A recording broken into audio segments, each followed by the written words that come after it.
Welcome everyone. It is Tuesday, January 13th, of a special meeting of the Council of Municipality of Strathroy-Caradoc. Roll call, all are present. Are there any declarations of pecuniary interest? Seeing none. Call to order to approve the agenda. I'm just gonna ask when we get there that we let the police service present their budget before I speak to ours. So you don't wanna keep the police service sitting around, so we'll make that amendment. Motion to approve the agenda as amended. Deputy Mayor, seconded by Councillor Palmer. All in favor? That motion carries. Item 4, appointment of a chair. I'm actually not going to do that. Initially when this went out, I thought we'd be sitting as the budget committee, but we're actually sitting as a special meeting of the council, so when I do want to speak, I'll be going down there. Actually, it's the deputy mayor will act as chair for that portion of the meeting. Motion to go into closed session. Sorry. Yeah, go ahead. Can I just are we on or off? We're on. Can I just ask for clarification on that? When you say you're going to come down, is that just to make a motion? No, Or to partake in the conversation, or like, because when you can speak from there, you just can't make the motion from there. You can still yeah, second. but I just thought, Councillor, just for, I don't hate to use the word optics, you know, you should sit down there and support staff. It is my proposed budget, so I just thought in order for things to move more slowly, better, I'll just go sit down there when we present the budget. I'm just gonna ask for clarification. Yeah, go ahead. So, There's no rule that says I have to do that. I'm just doing that. no, because I thought it was so better. is that, yeah, okay. Yeah. I got it, because you're just presenting today. I'm just presenting, Councillor, that's why, and I just thought to support and to make it easier, I would do so. Motion to go into closed session at 4:32 for the following. One item pursuant to section 239(2)H of the Municipal Act as amended regarding information explicitly supplied in confidence to the municipality by another level of government. And one item pursuant to section 239(2)B of the Act as amended regarding personal matters of an identifiable individual, including municipal or local board employees. Motion to go into close. Deputy Mayor, second by Councillor Hippel. All in favor? That motion carries. Thank you.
Everyone, closed session adjourned at 4:43 PM and open session is resuming. Council met in closed session and considered matters that is permitted to do so under the municipal act and is listed on tonight's council agenda. The following items were considered during the closed session. I have a few connections. One item Very pursuant high to success section rates with the grant. 239-2H of the Act regarding information supplied in confidence in municipality by another level of government. Direction was given to staff. One item pursuant to section 239-2B of the Act regarding personal matters about identifiable individual, including municipal employees. Direction was given to staff. Motion that the direction in closed session be approved. Deputy Mayor, second by Councillor Pelkman. All in favor? That motion carries. We are now going to recess for until 5:15 or 5 o'clock. What works? Till 5 o'clock. Recess until 5 o'clock. All right. Motion to recess. Councillor Hippel, second by Councillor Kent. All in favor? Motion carries. We are in recess. Yes.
Welcome back, everyone. We'll now start with the budget presentations. We're going to start with the 2026 proposed police services budget. And just a comment how this process is evolving. You'll note that in the capital portion of the police service budget, I had recommended not to go ahead with the police annex. But yesterday, a few of us received a memo from the Solicitor General and the Minister of Municipal Affairs telling us that under the strong mayor powers that the mayor has no business, for lack of a better word, in her fingerprints on the police budget. It'll be the normal course of action where council can make their recommendations. But that came yesterday, but I am seeking clarity on whether or not it spoke specifically to operating, remove capital, or both. So the deputy mayor was with me today when I spoke to the Minister of Municipal Affairs office, but again, just to point out how this whole process is kind of learn as you go on the whole process. So with that, I'm going to turn, we have Matt Hall. Do you want to come up, Matt? Matt Hall, Chair of the Police Board, and Chief Campbell and Deputy Chief Cushman if he's needed, but I will turn it over to you. Thank you, Mr. Mayor, and thank you, rest of council, for making the time to have me here today. I guess it's the first time I've had the opportunity to speak with everybody. So I'm just gonna go over a few of the things that led up to kind of where we are with the budget this year. Make some comments, and then I'll pass it over to Chief Campbell. He can kind of do a deeper dive into the budget. So 2025 was a big year of growth for Strathroy-Caradoc Police Service. We saw a large population boom in town, and with that, we had necessitated us doing some hiring, increase our staffing levels. Our requirement under the Community Safety and Policing Act is that the police board is required to ensure adequate and effective policing. So one of the ways that we've done that is to ensure that our staffing levels have kind of kept up with population growth, and that's what we saw in 2025. As well, SCPS took on 911 services for Middlesex County, answering any 911 calls outside of the Strathroy-Caradoc area. Another item is the ongoing planning for the expansion that the mayor mentioned. The board voted on that budget item in the January board meeting and approved it to move forward to council approval. As well, one of the bigger factors leading up to our budget this year was the new collective agreement was ratified at the end of last year. A bit of a background on that. The previous collective agreement was from 2021 to 2025. So we all know 2021 was the beginning of COVID. We had just ratified a very fair deal for our officers, modest increases throughout the year to keep up with inflation. As soon as COVID kind of ramped up, inflation took off, led to rising costs for everything. Strathroy-Caradoc Police was tied to our collective agreement, but other services started to see higher increases that they were settling for, kind of 2 to 3% more on average per year than what our officers were seeing.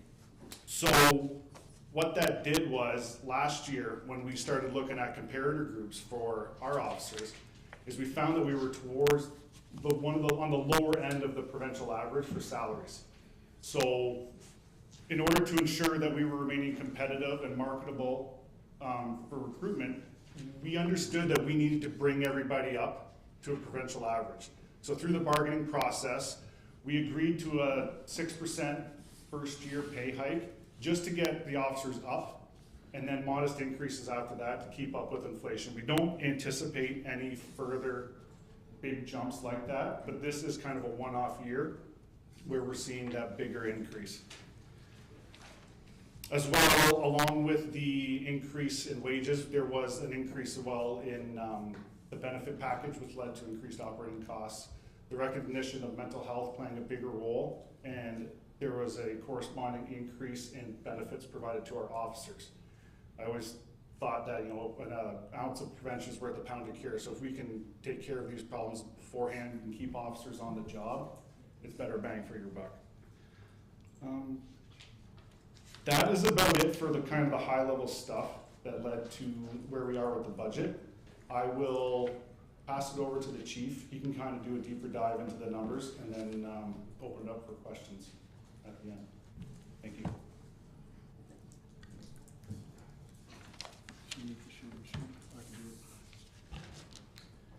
First of all, thanks, Chair Hall.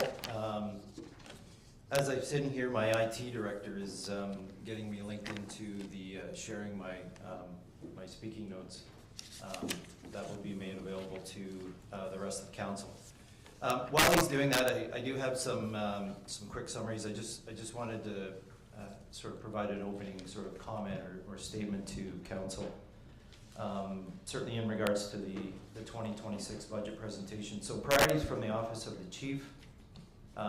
You know, this is probably my 9th or 10th budget I've prepared as Chief of the Police Service. Each and every time, I've tried to hit on being consistent, transparent, and equitable. We certainly want to operate as a trusted, cooperative partner within the municipal landscape, working to establish and coordinate effective use of both human and financial resources that enhance community safety and well-being across our municipality, our regional borders, and provincial landscape. Our community-based police service strives to earn the trust and respect of all of our community members and visitors alike as we work towards organizational excellence in delivering the highest standards through professionalism, dedication, and empathy.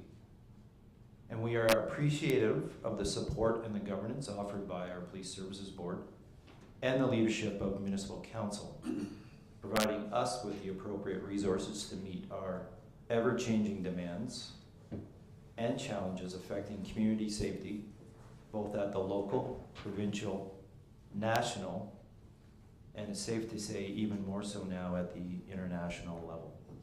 So with that, I'm just going to sort of embark on kind of moving through some of my talking points in regards to this slide here. So page 2, Bill. And appreciating that, you know, in the last year, both Municipal Council and the Police Services Board have undertaken an exercise to build out a strong and robust strategic plan.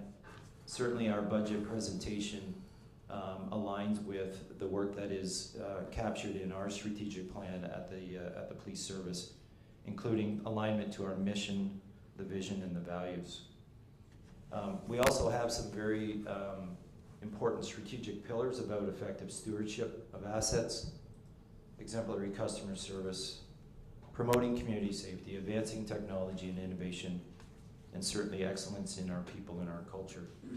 Along with this, we have a organizational chart that represents the 42 uniformed members and 17 civilian members that make up our organization. In the next page, on page 3, there's a bit of a review of some of the costs of policing. And this is spanning over a 4-year window from 2022 to 2025. In it, you'll see the revenues that we have worked with, the expenses that we have incurred that are broken down into various categories, including our general costs associated to our Police Services Board, administrative costs, uniform costs, and our civilian members. Over the course of the last 4 years, 2022 to 2025, we have incurred surpluses in each of those 4 years. A lot of that has to do with some of the increases in revenue that we have built in and expanded over those years. Some of the savings on the expenses, as you can appreciate, a vast majority of our expenses are related to salaries and benefits.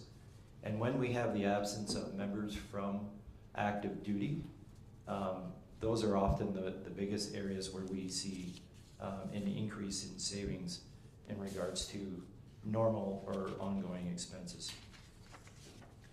In regards to some of the costs of policing in regards to capital projects, again, a 4-year overview of some of both the capital revenue and capital expenses that have occurred.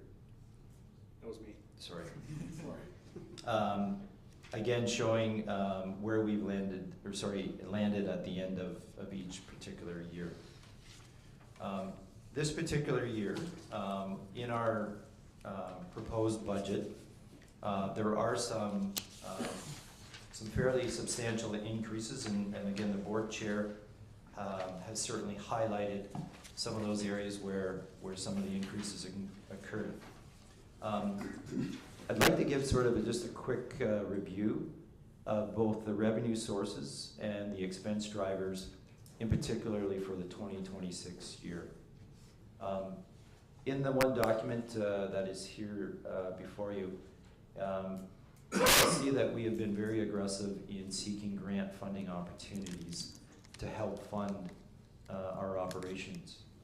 Another area where we experienced a fairly substantial increase in revenue was in the provincial offenses. That is really money that is generated from ticket revenue, which pre-COVID was a fairly decent revenue number. Obviously through the COVID period, it dropped off substantially, and we're now starting to see that return to the pre-COVID amounts. The chair announced or talked about some of the expansion in our fire dispatch and 911 services. That has been very effective for our organization in creating better levels of service, but it also has sort of the corresponding revenue sources that come with it.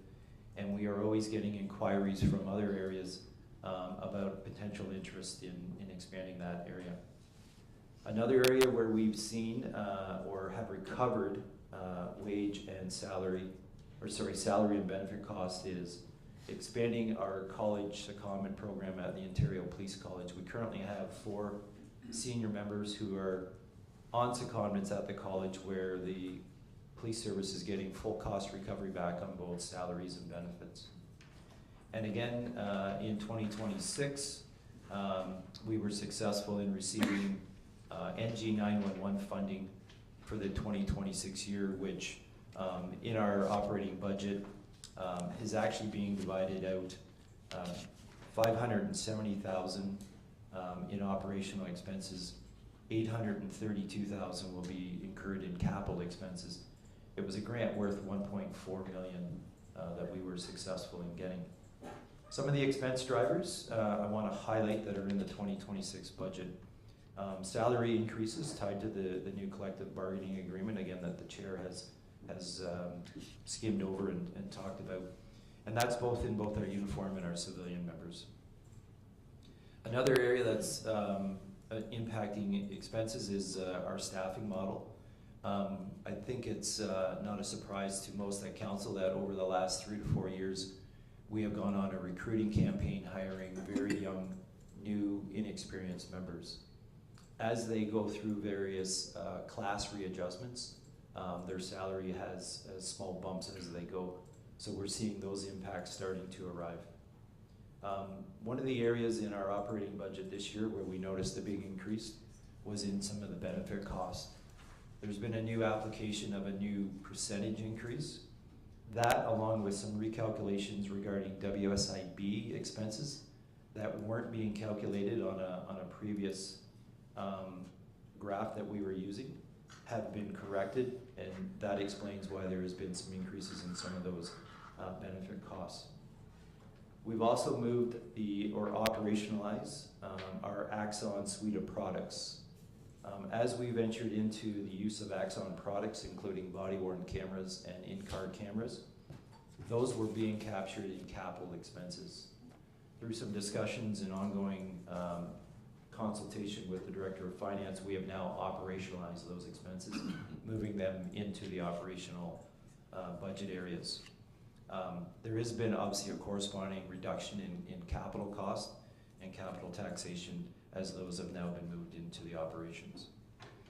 We've also ventured in 2025 and obviously continuing on in 2026, the return of utilizing our own IT resources and staff within the Strathroy-Caradoc Police Service.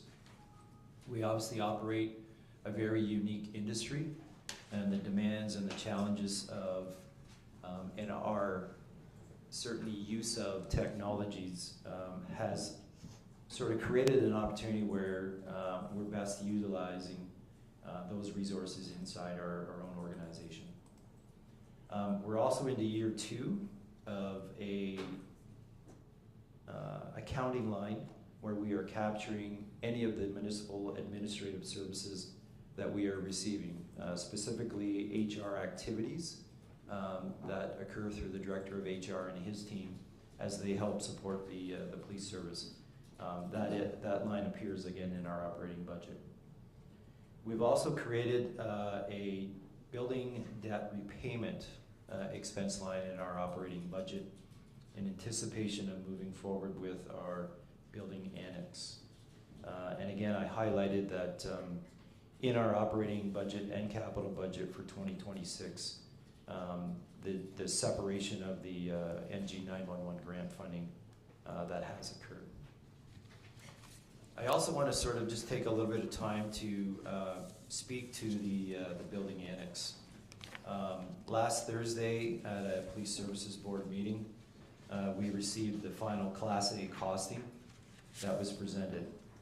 At that meeting, a motion was made and passed by the board that the board receive the Strathroy-Caradoc Police Addition and Renovation Class A budget report for information and approve it for presentation to council for their approval.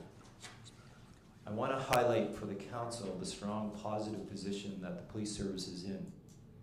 We have over $1 million in police reserves. We have over $540,000 in development charges, money that is situated and available to help us lessen some of the impacts in moving forward on the building annex. We also have some understanding of the municipal debt structure and that there is at current a fairly low municipal debt ratio.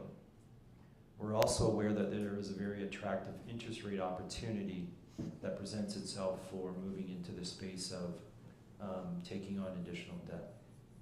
And we're also very aware that there is a favorable building market that exists currently, meaning there is really a low supply of projects and a heightened interest by general contractors looking for projects. And that was made very clear last Thursday during the presentation by Mr. Holt of A-Link, who has been doing through his company a lot of work in prepping us for getting to the stage where the building annex has the Class A costing completed.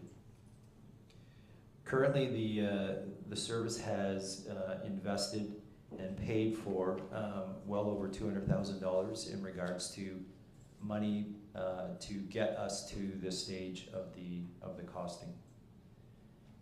The demands for the facility annexation have not gone away, and I think it's important to maybe highlight for council and the community some of what those demands were. Our staffing capacity growth, not only in additional members, challenges in spacing in regarding to work areas, change rooms, and certainly some of the parking limitations we have. Operational readiness. Wintertime often brings about challenges we have with weather or inclement weather that challenges some of our operational readiness to respond to calls. And on-site training spaces. Currently, we do a lot of off-site training where some of our members sometimes are taken outside of our community just so that they are able to complete some of the on-site training. Operational effectiveness. Our 911 center is a very limited space currently, and as we continue to take on more and more opportunities to provide services, it is a busy center in a very confined space. Additional to that is some of the challenges we have with our indoor IT space. Just this past year, we had a couple of outages regarding overheating in a space, as the IT closet, as I like to call it, is actually 2 former closets that have been constructed to create a space for an IT server room. We're also obviously looking to future-proof our building through the service expansion. That involves expanding some of the community partner opportunities. One area that we have existing relationships is with probation and parole, as well as a pre-charge consultation Crown who spends time in our building 2 to 3 days a week. We have an opportunity to expand some of those partnerships and bringing in additional partners, including victim services, as well as expanding some of our dispatching service opportunities. I will also like to highlight that one of the areas that we have some challenges currently is with a virtual court suite. During the COVID time, we had more and more opportunities where we were being asked to attend court virtually. And we have some challenges with our current setup just to meet the expectations and requirement of the courtroom to ensure that we have a virtual court room in our building that is free of obstructions, challenges, and other recording equipment that isn't permitted as far as when you are providing those opportunities. And more, we obviously are seeing more virtual bail hearings and opportunities that are occurring in our facility. The next page after this highlights some of the grant funding that I referenced. Again, this is an opportunity that we will continue to search and find grant funding opportunities whenever they are available for our organization to lessen certainly some of the impacts in regards to taxation. And then the last page, again, it's already been sort of highlighted. It's in relation to the authorities under the Community Safety Policing Act about the responsibilities for funding and the approval pieces that happen both at the Police Services Board and ultimately at Council. With that, I will pause and certainly take questions from the Council in regards to our presentation. Okay. Thank you, Chief. Thanks, Chair Hall. Are there any questions for any of the two? Councillor Kennis. Just, I guess, a general question. Is there a formula for number, like police officers per X number of citizens, or how do you, I guess, how do you come up with staffing needs, especially on the officer side of business? So through the mayor to Councillor Kennis, the traditional ratio was called a cop to pop ratio. So number of officers to a population. Over the last, I would say, 5 to 10 years, the industry has sort of moved away from that index to more of a calls for service and what really provides adequate and effective policing response. Certainly what policing has evolved into over a number of years is a bigger suite of services that you offer to your community. Outside of traditional law enforcement, we are obviously involved in mental health calls, homelessness, addiction, a lot of social unrest type calls. Those are activities that we are capturing on a day-to-day basis to show what we are doing and how we are providing services to our community. So we're trying to utilize that as a metrics to be more reflective of what does adequate and effective policing look like, what are the community's expectations for a response time to get to calls for service, as opposed to a cop to pop ratio. I will highlight, I think one of the challenges to a cop to pop metrics is a community such as Strathroy-Caradoc that has a lot of people that reside here but maybe that work outside the community. Conversely, we have a lot of people who don't live in our community that come into our towns, communities on a daily basis to work, to go to school, to attend services, whether it's the hospital or other activities. So that's, for me, it's a real moving target, and I don't think that that's a real accurate or reflective ratio to use to come up with an adequate staffing number. Councillor Hippel. Excuse me, thank you, through yourself, through to the chief. Well, we're talking about junior officers graduating their way up over the last few years. I guess with what Councillor Kennis was talking about a little bit, I'm curious, how our complement, how your complement is at this time, and are you happy with it, and how you see us moving forward with who you have now. So through the mayor to Councillor Hickle, we, over the last number of years, as we have added some numbers incrementally, year over year, so that there wasn't a large, obviously, impact on the budget with salary increases. So that was sort of one strategy we had, was to grow slowly, but reflective of where we were with our increase in activities. We strategically looked at hiring younger, less expensive members coming into the organization. I may get in trouble for making this analogy or reference, but our young members are like having puppies around. They are very engaged, very active, wanting to be out doing things and learning as we go. It's been beneficial because it has created a culture within the organization that has grown and has become stronger because of, I think, where we've gone with our recruiting strategy. We've also targeted, and I mean in a good way, new members who have a long history to this community, perhaps grew up here, perhaps have moved here, are connected to our community, not only in working here, but through other areas, family, relationships, activities, which I think bodes well for our organization. We are happy with our complement number in how we have structured the organization. We run uniform divisions of 6 members, so 24 uniform members. I have 2 members dedicated for traffic enforcement. I have a dedicated community services officer who also doubles as a media officer. I have a member dedicated to mental health calls. So on any given day, I have at the disposal 8 to 9 uniform members available to provide services, frontline services if required. We have a strong cachet or core of criminal investigators, numbering 6, that are involved in our criminal investigation and help provide those additional supports. I have a strong command staff team, and we feel we are very well positioned and very well staffed to provide the services that we believe that this community deserves. Councillor Pammer.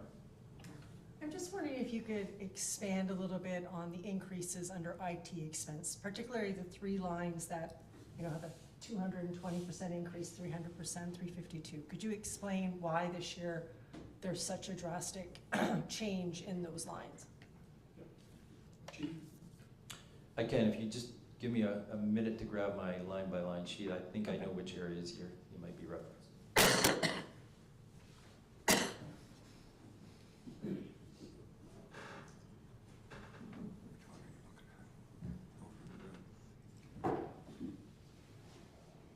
Behind door number 3, apparently.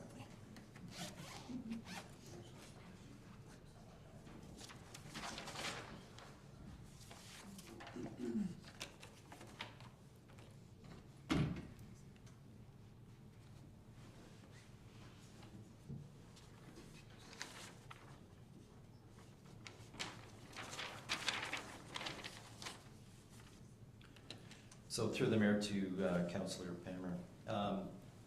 I think the 3 areas that you might be referencing is information technology, contracted IT, and the Axon ALPR grant lines. So the first 2, the 180,000 and 226, actually correspond directly to the NG 911 funding. So the grant that we received, I think I highlighted earlier that 1.4 million grant funding. Some of it has been divided into operational expenses, and some have been divided out into capital expenses. The increases in those 2 areas, up to 180,000 and 226, are directly related to the NG 911 project. So those are really one-time, one-year expense increases that are covered or offset by the grant funding. The 320,000 is the moving of the axon from the capital into the operational pieces. And so that taxation funding that had been occurring on the capital side has now been adjusted into the operational side. Any other questions? Councillor Derbyshire. Thank you. Through you to the chief. That was kind of my question was, the NG 911, is there, like it takes the grant in and basically pays for itself. It doesn't really cost us to run that program. Like should it almost be its own separate kind of project over here? Make it a little easier, a little clearer as to what it kind of does with its operation and its expenses? Or is it actually all part of your whole budget? Like, I guess to me, I thought it was somewhat of a separately run kind of program, but within the police services. It just, I don't want it skewing your numbers, I guess, when we look at it, right? Like if it basically, it's money in, money out, then that works. But as it increases, it looks like your budget is taking a real big increase, even though, you know, it's kind of doing that on its own, I guess, would be, maybe I'm not being clear, but I guess I'd just like to see NG 911 kind of broken down in its own operation and expenses, I guess, would be what I was getting at, whether that's an option or not. So through the mayor to Councillor Derbyshire, it certainly, first of all, it's been a long ongoing project. I think this is maybe year 3 of the NG 911 funding envelope. The previous 2 years, when the IT at Town Hall was running the project, that's where the revenues were showing and the expenses were showing. I certainly appreciate, I think, what you're referencing, and we've tried to be transparent and show where those expenses are occurring in regards to the work that is being undertaken. We are hoping that through the work of our IT staff that we will be able to get to the finish line hopefully in 2026. So this may just be a 1-year sort of cycle where we only have to show these numbers. I think maybe going forward, if it spills into 2027, maybe we can give some consideration to pushing those out into additional GL lines. Follow up, Councillor Derbyshire. Yeah, and just on that, I guess, through you to our Director of Finance. Now, was this the grants that we didn't meet and had to give back in previous years? So, yes, through the chair to Councillor Derbyshire. So, yeah, we got grant money expecting to do all this work. The issue is, and the chief can attest to this, is there's a limited number of vendors for these projects. And all those vendors, excuse me, those vendors are going after each of the police services. So whoever's highest in the ready, that's who gets them. So that's why we ended up refunding. But as you just heard, we got 1.4 million this year to finish that project. So in essence, we're getting that money back. Councillor Wilsey. I've got 2 questions. One of them was kind of triggered by Councillor Derbyshire's question. When we look through, we know that we're expanding dispatch services. We're doing we're doing all for the county now, and that continues to grow. The question that sparked my interest is as he was explaining that the NG 911, would it make sense to have that separate, either as like a sub budget of yours, so that, because right now we've got approximately a $10 million budget. Only $8 million is coming tax because you're getting the revenue for doing the 911 calls, and I know that works out to be almost a wash. But would it make sense so that when the public's looking at it, we don't see the dispatch portion as a policing cost, but then that's a self-funding, it can be a sub-department or something, just for clarity and optics, to see that that's not, we're not paying our police department $10 million a year out of a $24 million budget. That's my first question, so maybe I'll let you respond to that one because I don't want to relate the two. So through the mayor to Councillor Wilsey. So the operation obviously of the 911 center is part of police operations. Obviously one of their roles is as police dispatchers.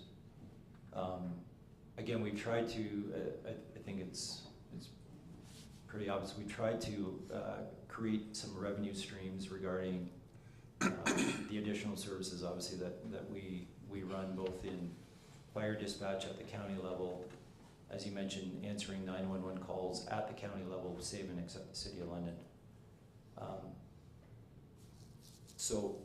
I guess we are trying to be transparent in showing that there is this revenue that is created through those activities, as well as creating some very distinct expense lines for our civilian members in the operating budget to outline what costs we are incurring from a staffing component, in addition to some of the hardware, software costs that appear in our IT-related budget.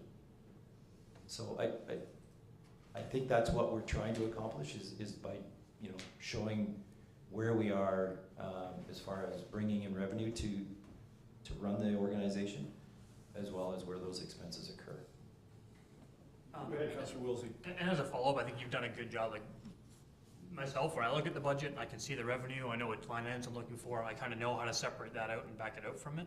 But if the general public or someone who's not a counselor or somebody who hasn't spent hours looking at your sheets, they're not going to know that. So it was more of a formatting question, not a how you're doing it, but if we can just make that easier, and then that way it's easier, we can know what's dispatch and what's policing. And same budget, everything else just displayed differently. The second question I had was towards the annex. I see it's not in your capital budget for this year. So I'm just wondering what your plan is as far as the police board, when you would want to go forward with that. Is that something a 2026 project we're going to see later? Is it 27? Is it 28? Just, it's not in this year's capital, so I'm just wondering what the plan is on when you feel like you'd want to be moving forward with that, given your other comments earlier tonight. I'll help you. Okay, it was in the police service board budget referenced. The police service board approved it until I got the memo from the Solicitor General telling me strong mayors have no ability to touch the capital. It's actually me, Councillor Wilsey, who took it out of the town budget. So now I think it has to go back in, given the memo we have today. But it initially was in the police service board budget. It's in the right. Okay, because their capital budget that they presented here, it's not here, on the one that's in their item. Okay, yeah. They only have 1.4 million of capital for the year. So, I guess on that question then, they do want to do it in 26? Like, Councillor Brennan. It was the intention of the board to go ahead with the capital expenditure in 2026 with the Class A costing and go to tender as soon as possible. And then the mayor did what he did.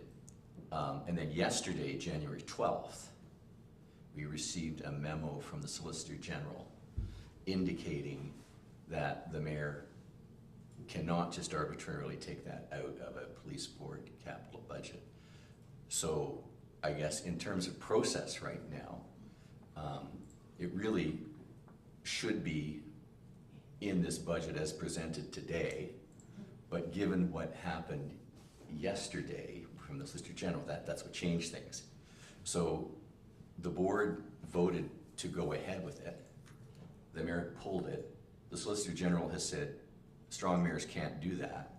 There was enough time, I guess, maybe to update or change all of that for today, but I know the board has voted to go ahead with it, and it's the board's expectation that, given the information from the Solicitor General, that the capital request from the police board be put in front of council, and that council would then vote on the overall police board package, but not individual line items, just the total amount.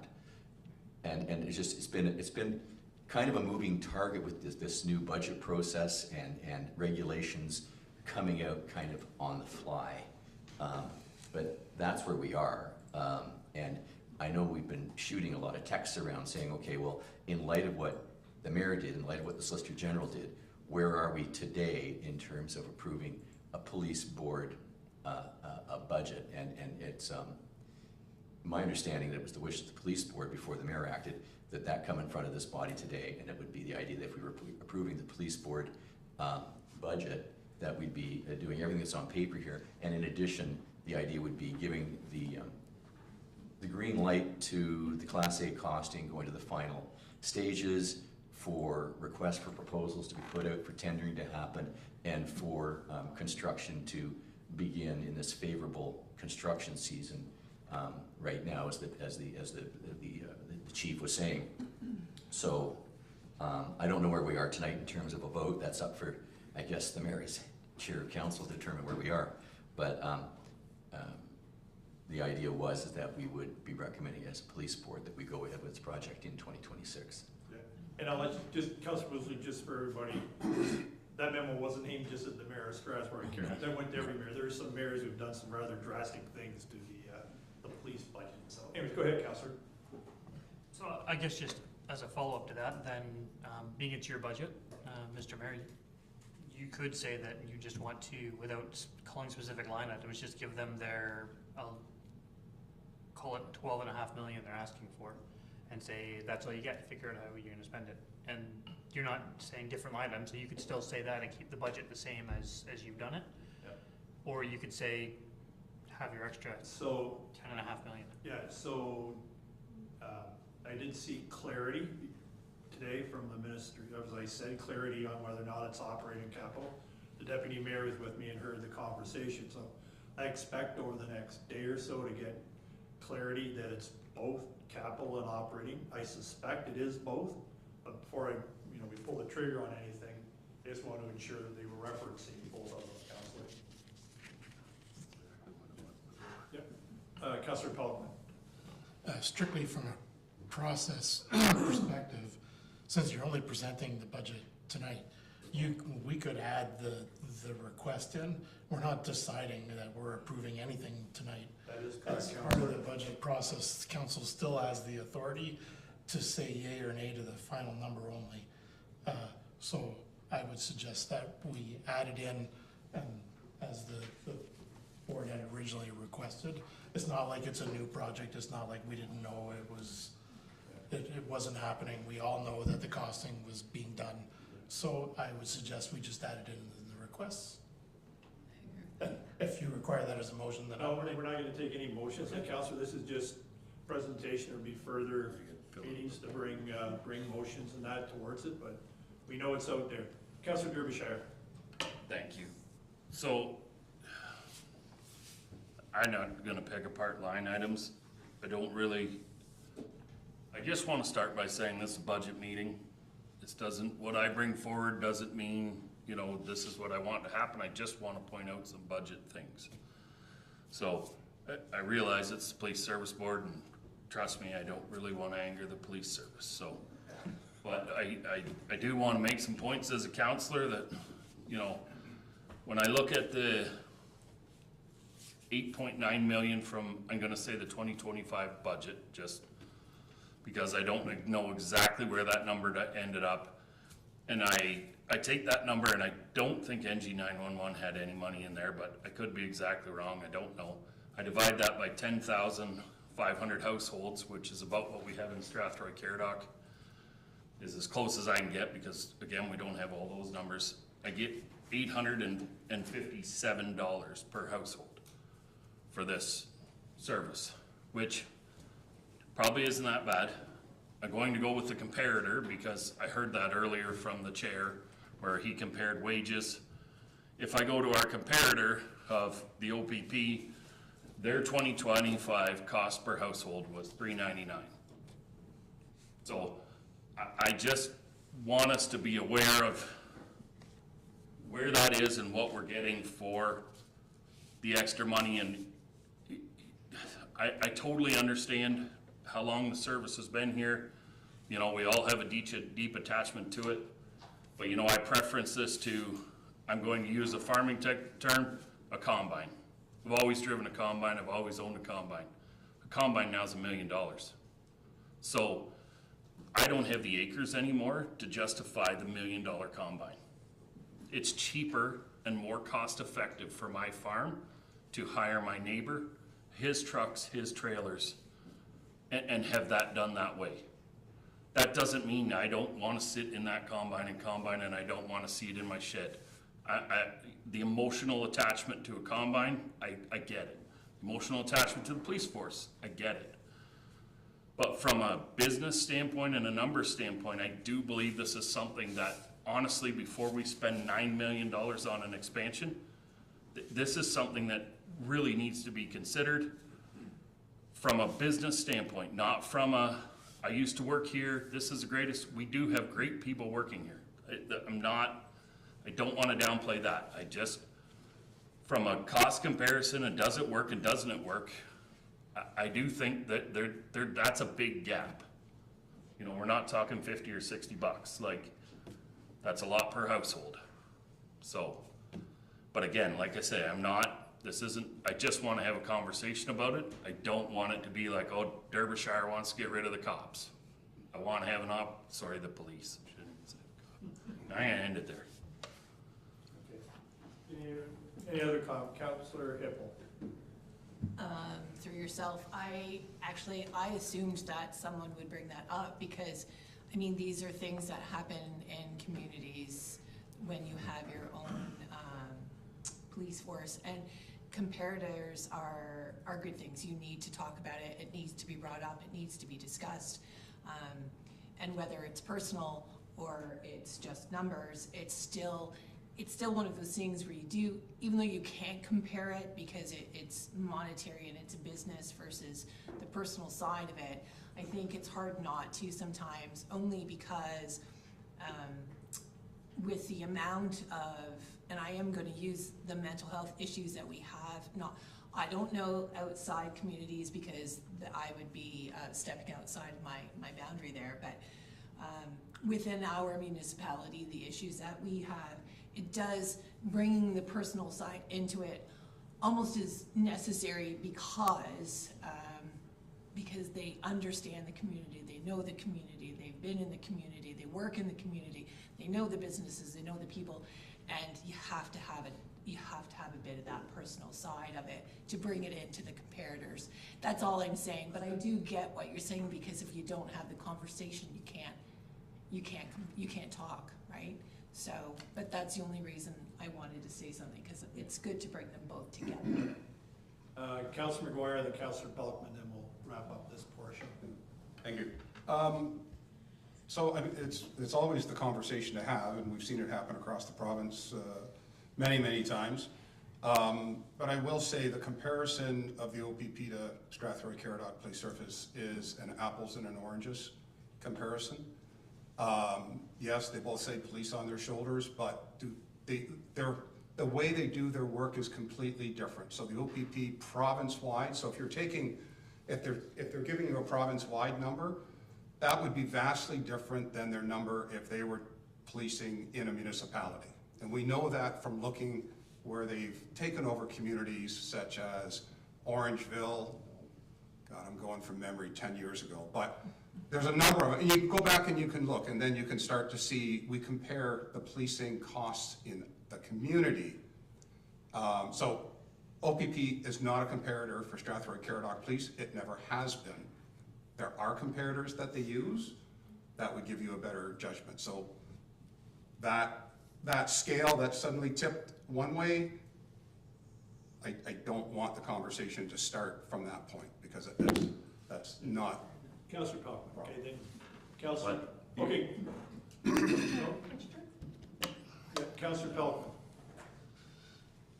Yeah, and I do understand there's a cost difference, and just from my time on the board, that province-wide cost difference includes places like Adelaide Metcalfe where there's not a whole lot of activity versus our municipality. And one of the factors that you have to include is the fact that we have a hospital here. And I myself, when my mom was a frequent visitor to the hospital, witnessed 4 officers having to stand over a person they had brought in because he needed to be restrained, and they couldn't leave until whatever episode he was having ended. And that's a cost that a lot of municipalities don't have to bear. There are certainly things that you have to bring in discussion, like we probably would still have to to update our police station, because they wouldn't be able to use the one Adelaide Metcalf for the increase in service.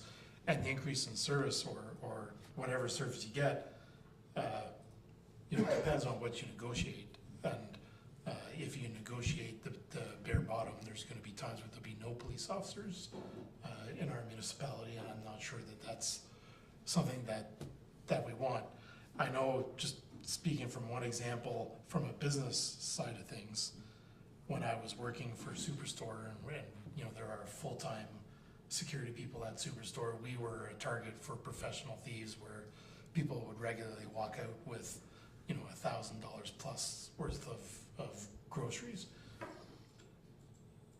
In an OPP environment, we would have to sit on that thief that was caught with 2 staff members until an officer was available, which could be 5 or 6 hours, whereas with the municipal service, that is not a cost that they would have to bear. There'd be an officer there almost immediately. So there's lots of things to consider if the discussion ever takes place. It's not just about the final number, it's about what kind of service you want, and what kind of services you have to provide in the community. And one thing that I will say for having your own service, and this discussion really came out when the carding issue was a big issue about 10 years ago, is carding didn't take place in Strathroy-Caradoc because our members knew who the people were. And if they were pulling somebody over, it wasn't because it was based on their race, it was because they knew they weren't from our municipality. And so just the fact, that they know the people, and I'll always say, I never had an appreciation until spending the time in the Police Services Board, how much discretion an officer has to use in a heartbeat that affects someone's life. And I'm not sure that if it was one of my children at the age of 18 or 20, that I want an officer that doesn't know the community and dealing with the situation that they've been in because they made a mistake. I would rather have an officer that knows and understands our community, deal with them. That's a personal point, but the discretion that the officer's got to use in a very short time period at the time of the incident is immense. And you also want to make sure that they have the resources available to them that should an incident occur in your own home, that they have the time to be thorough and not make a mistake, so that if something does go to court, it doesn't fall apart because the officer made a mistake on the scene. Councilor Derbyshire, you get last say. Those are all great points. They're all personal, they're all emotional. The Orangeville case, I just want to clarify, I spoke with Orangeville directly. Orangeville saved $4.5 million. I don't want to get into that. The other thing is, we can't change one line item here. So y'all talk about, oh, we're getting this service and we're getting this and we're getting that, but you say OPP might not do that. But on the other hand, you'll say, well, OPP will build the service, or you can build whatever service you want, right? So on one hand, we're like, OPP might not do that for us, but if you build the same service and do the same comparison and come up with the same money, all you're left with are these same stories where you go, well, I just want a friendly face. I get it. When I spoke to the OPP about it, they said they will our officers to OPP officers if they're wanted. I'm just saying, take the emotion out of it and look at it from a business standpoint. And if you want to compare apples to apples, then build the program like this and say to the OPP, here's what we want, what's it cost? That's apples to apples. Because police officers are police officers, and they're all trained, and they're all going to do the same due diligence that they are trained to do and be the people they are. Whether it says OPP or Strathroy-Caradoc on their sleeve. Because that's what they sign up for, and that's what they go through school for. So that's all I'm saying to you. We could build this program, and OPP could say, yeah, it's $900 per household. Now we know we're getting better service, better deal, better whatever out of our people. I don't want this to be, Derbyshire wants to get rid of our police force. I want it to be looked at like it's a business, which it is. That's all I'm asking. Don't put the whole emotional, thing into it. Thanks, Counselor, and I think it's okay to say cops, I don't think they'll be offended by it. Chief, Deputy Chief, Chair Hall, thank you for attending tonight, and we'll reconvene. Thank you.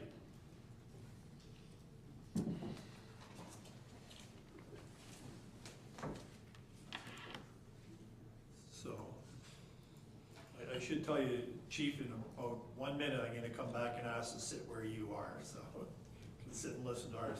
We'll now move to the 2026 proposed budget, and with that, I'm gonna ask the Deputy Mayor to take the chair's seat.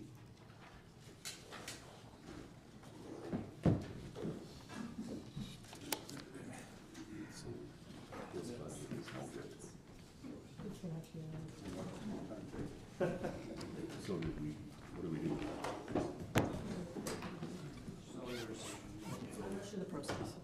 Can I just ask something before we move on to the next one? What did we establish with what we're doing with this police service board or this police budget? Is it coming back as the one that was voted in by the board? Or are we to work off of this for the next, till the next meeting? What did we determine out of what happened here? Because they said this budget isn't right, so what are we doing? Not through you to whoever wants to answer that. That's a really good question, and probably that gentleman standing up back there in the gray jacket should answer that one for us. We'll just wait for him to take the seat and then. Yeah, no, before we moved on to our budget, I just wanted to know how do we analyze that one going forward? Whether or not we're gonna put the cost of the building into that document, which I understand what you're asking. Yeah, Good question. That's, It's different back here, and thanks for the question, I can answer that, Chair. There are two ways that could go, Counselor. Counselor could bring a amendment forward to add it in, that's one way. The second way is I could get my response back from the Minister of Municipal Affairs, saying that I had no business taking it out and put it back in. So we'll know that for the next meeting. So there's two ways I could go. so I just want to ask this. If your proposed budget, which I understand you shouldn't have taken the line bar out, Right. but if your budget is, we're only giving you 10 million this year, would that mean you put that line budget back in and you say, you find out, sorry, because that's what we would have the right to do, is say, we're only gonna give you 10 million, or 10 point whatever million. Or can the mayor not do that at all? That's strictly a council thing? So, yeah, it would be strictly a council thing. Under the strong mayors, I'm gonna say 100% certain that the strong mayor can't touch the operating budget, which I didn't do. It's probably about 95% that the strong mayor can't touch the capital, so that's pretty well been determined. I guess my question is, does the strong mayor have the same authority over that budget that council would have? If not, then it has to go back to what they voted on? Yeah, to answer your question directly, I have no authority over the police budget. Okay, so then there's not even a debate, we just get the one that they want presented to us. It appears And that then way, it's Council. council's duty to do whatever they want with it. Yes. Yeah, well, Okay. just give me one moment here. I see questions. Yeah. I want to ask Rob a question. So, it seems to me that if police services.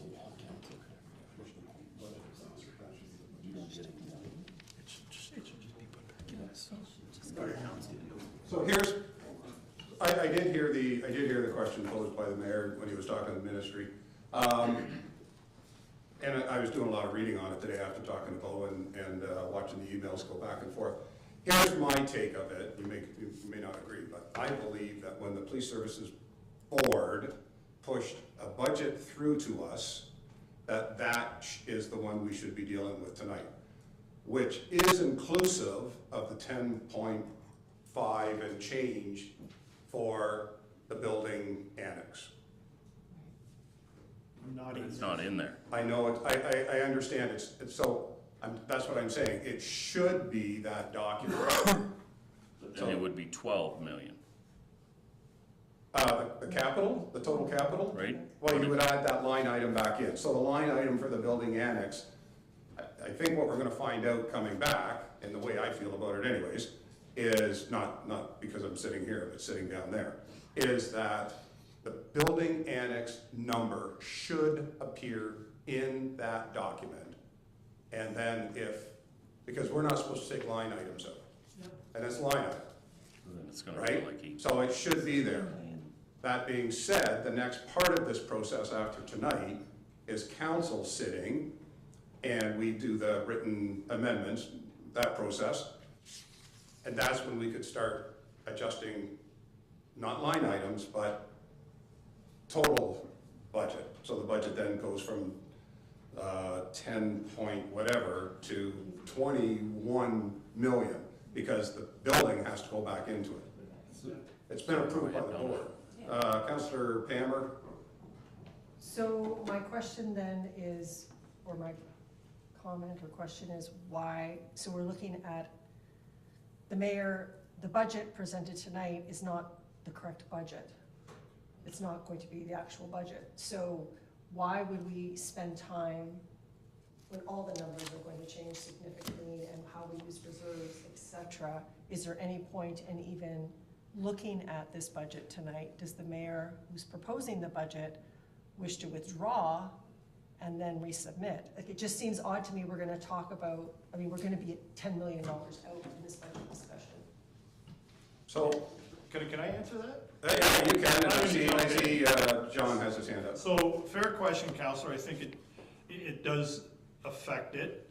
But again, I'm not gonna withdraw the budget because the majority of it is municipal. So I'm here after reading, or getting the memo from 2 ministers. My hat is strictly as to present the municipal budget this evening. The police budget, I mean, we know there's gonna be $12 million that we're probably going to have to put into it. There's a chance they may come back and say, yes, Mayor, you can remove a capital item. At that point in time, I will be leaving it out, and I'll leave it up to the will of council to put it back in, if that's the ruling by the ministry. So if they were to come back, that chance where they say, yep, strong mayors can remove capital items, that item would still remain out, and then it would be the will of council. So, just one sec, John. Can we move forward with the idea, because we don't know exactly how this is gonna get laid. And all we're really doing tonight is receiving these presentations. That's all you're doing. Okay, so, but hang on. So then what we do is move forward tonight, because we have another budget in front of us. In due course, we're gonna find out whether or not that line item could ever be removed. If it could not be removed, then the budget goes back to what Matt Hall and his board submitted to council. And at the worst, we have to call a quick meeting to receive that budget, put a motion in place to assume it, and then we'll continue on with the process of having our meetings and doing the written amendments. If the 10 million goes back in, your debt schedule's wrong, all your numbers start to change because you're adding 10 million into the budget, our municipal budget. So every number that you've put up, not every number, but so many of them will change, have to change. Or your percentage has to change, you're gonna increase your. No. Chair, can we, because I can explain that, and go ahead, Chuck. John, and then we gotta find a way to move forward, because the clock is ticking and we're getting over. John? Thank you very much. Councilor Brennan, pardon me. If that's okay. The annex, the renovation, there's money in police service reserves, and the rest would be borrowed over time. It would change the debt schedules, however, it would not change the levy. Okay, the amount of money that's being asked for on the levy is going to remain the same in terms of this year municipal budget. So it's 9.88, I think, and it'd have about the same amount, I'd say a 2% increase, a 2% effect on the overall budget. So whether the capital budget goes ahead or doesn't go ahead for the renovation, the levy on the police budget is going to remain the same at 9.88. So it's not going to change the numbers for this year's taxes. Greg, you have the final word. I just have something else on it. Councillor Wilsey, I'm using everybody's first name. Yeah. My apologies. Mine was on a different but related point, not necessarily on the police annex. It was just on the budget pieces that we came through. There's a number where the titles of the documents are draft, and there's typos, and there's incomplete paragraphs, and descriptions aren't there, and the tax calculation, I'm gonna use the agriculture one, that was off as well. The debt schedules are including interest and principal, and the outstanding principal at the end of the year, like the numbers are wrong. There's mistakes on half of the documents that are in front of us, and they say all draft and template. I just want to ask again, is the mayor comfortable that these are the documents he wants council to look at with all of those errors in them? And that's what we're going to review when we're already changing. Councillor, what I'm comfortable doing this evening is presenting the budget as proposed. I'm very comfortable presenting the numbers, so in terms of typos, if they're gonna change somebody's mind as what the numbers are, I'll grant that. There may be the word draft, there may be grammatical errors, but Councillor, I'm here tonight to present a proposed budget, and that is the key word is proposed. Things like looking at the possibility of the annex. We have other meetings that are to come up, so if there are any concerns regarding grammatical errors or typos or numbers that may be incorrect, bring them forward to the Director of Finance or the Manager of Finance. But I'm here tonight, Chair, just to present a proposed draft budget. That's what I'm prepared to do, Chair. Okay, present the budget. Yep, thank you. And I do, by the way, I just want to comment, I do understand, like everybody, the questions and, for lack of a better word, the angst regarding the strong mayor powers and presenting the budget. I have just tried to follow the process that's laid out, and that is, it is the responsibility of the mayor to present a proposed budget. So that's what I am here to do this evening. But I'm going to start, I want to go over some numbers, and I'm going to turn it over to Lindsay to go through, and I want to thank the finance staff. I want to thank Director Dakin, Manager Lasky, Lindsay, and Amy for being a great help. They've put up with a lot of questions, even as late as this morning. Over my coffee, I asked some questions. So I am going to start, because now knowing that,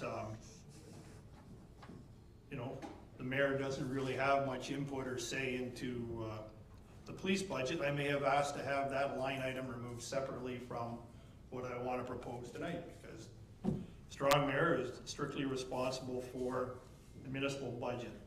I just want to point out, and not again to pick on my friends in the police or the police board, which I'm a member of the 4.5% increase that we're proposing, 2.92 increase is from policing.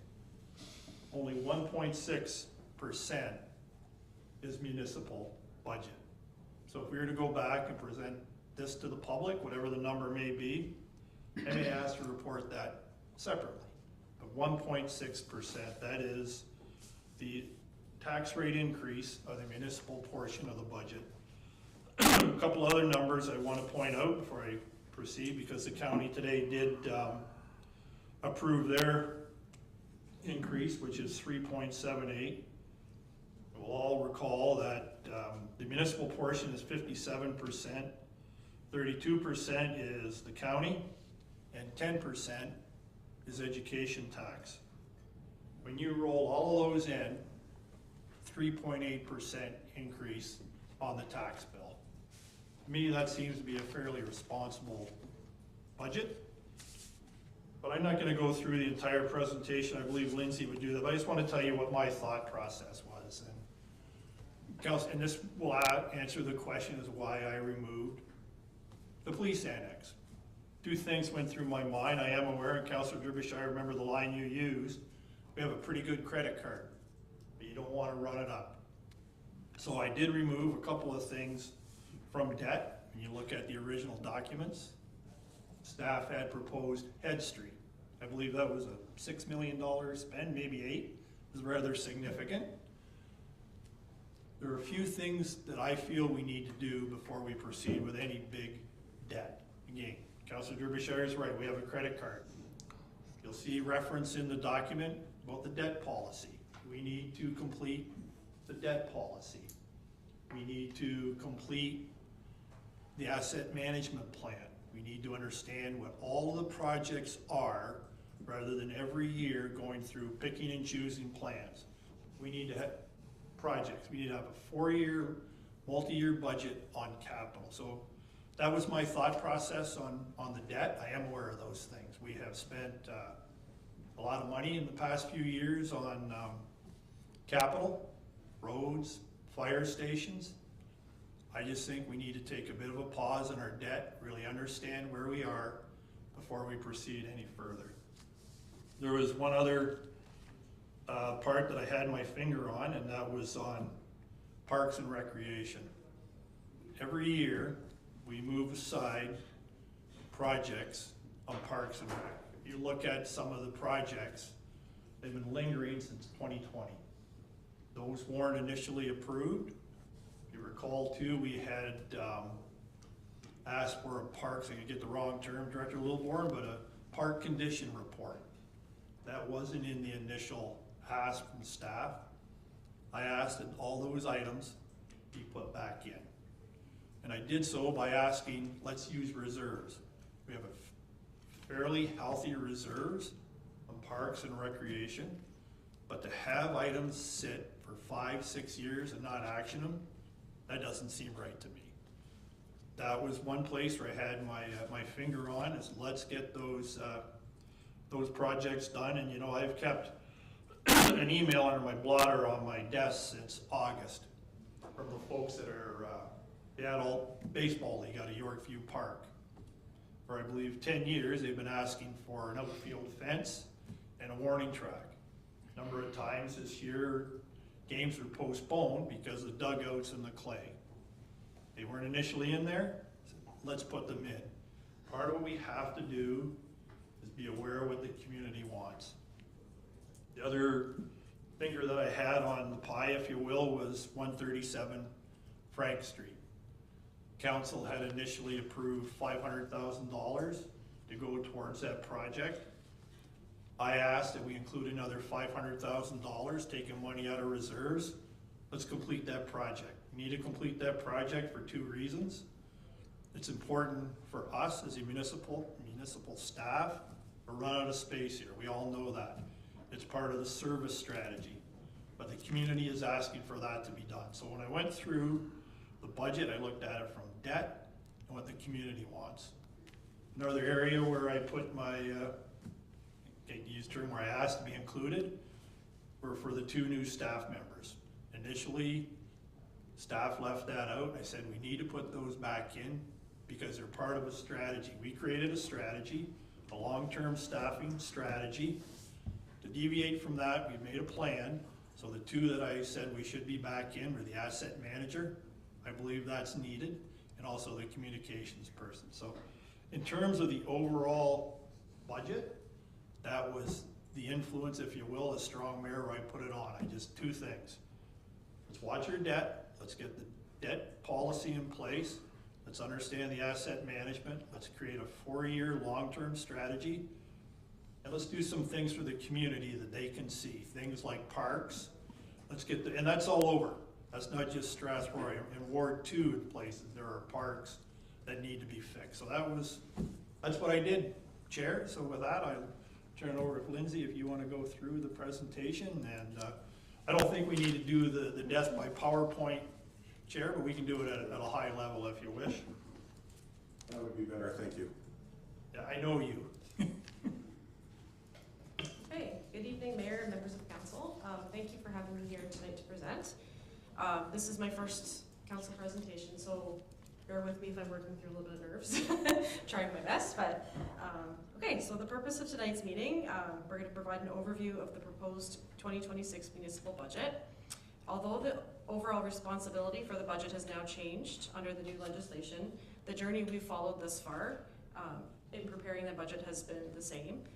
The staff have worked collaboratively with the mayor to prepare a budget that aligns with the municipality's strategic priorities, supports essential services, and delivers value for residents of Strathroy-Caradoc.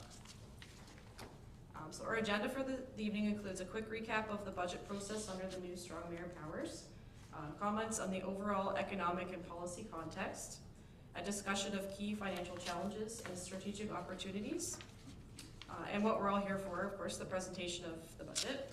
And we'll wrap up with some comments on what it means for property owners in our community and provide a timeline for some next steps.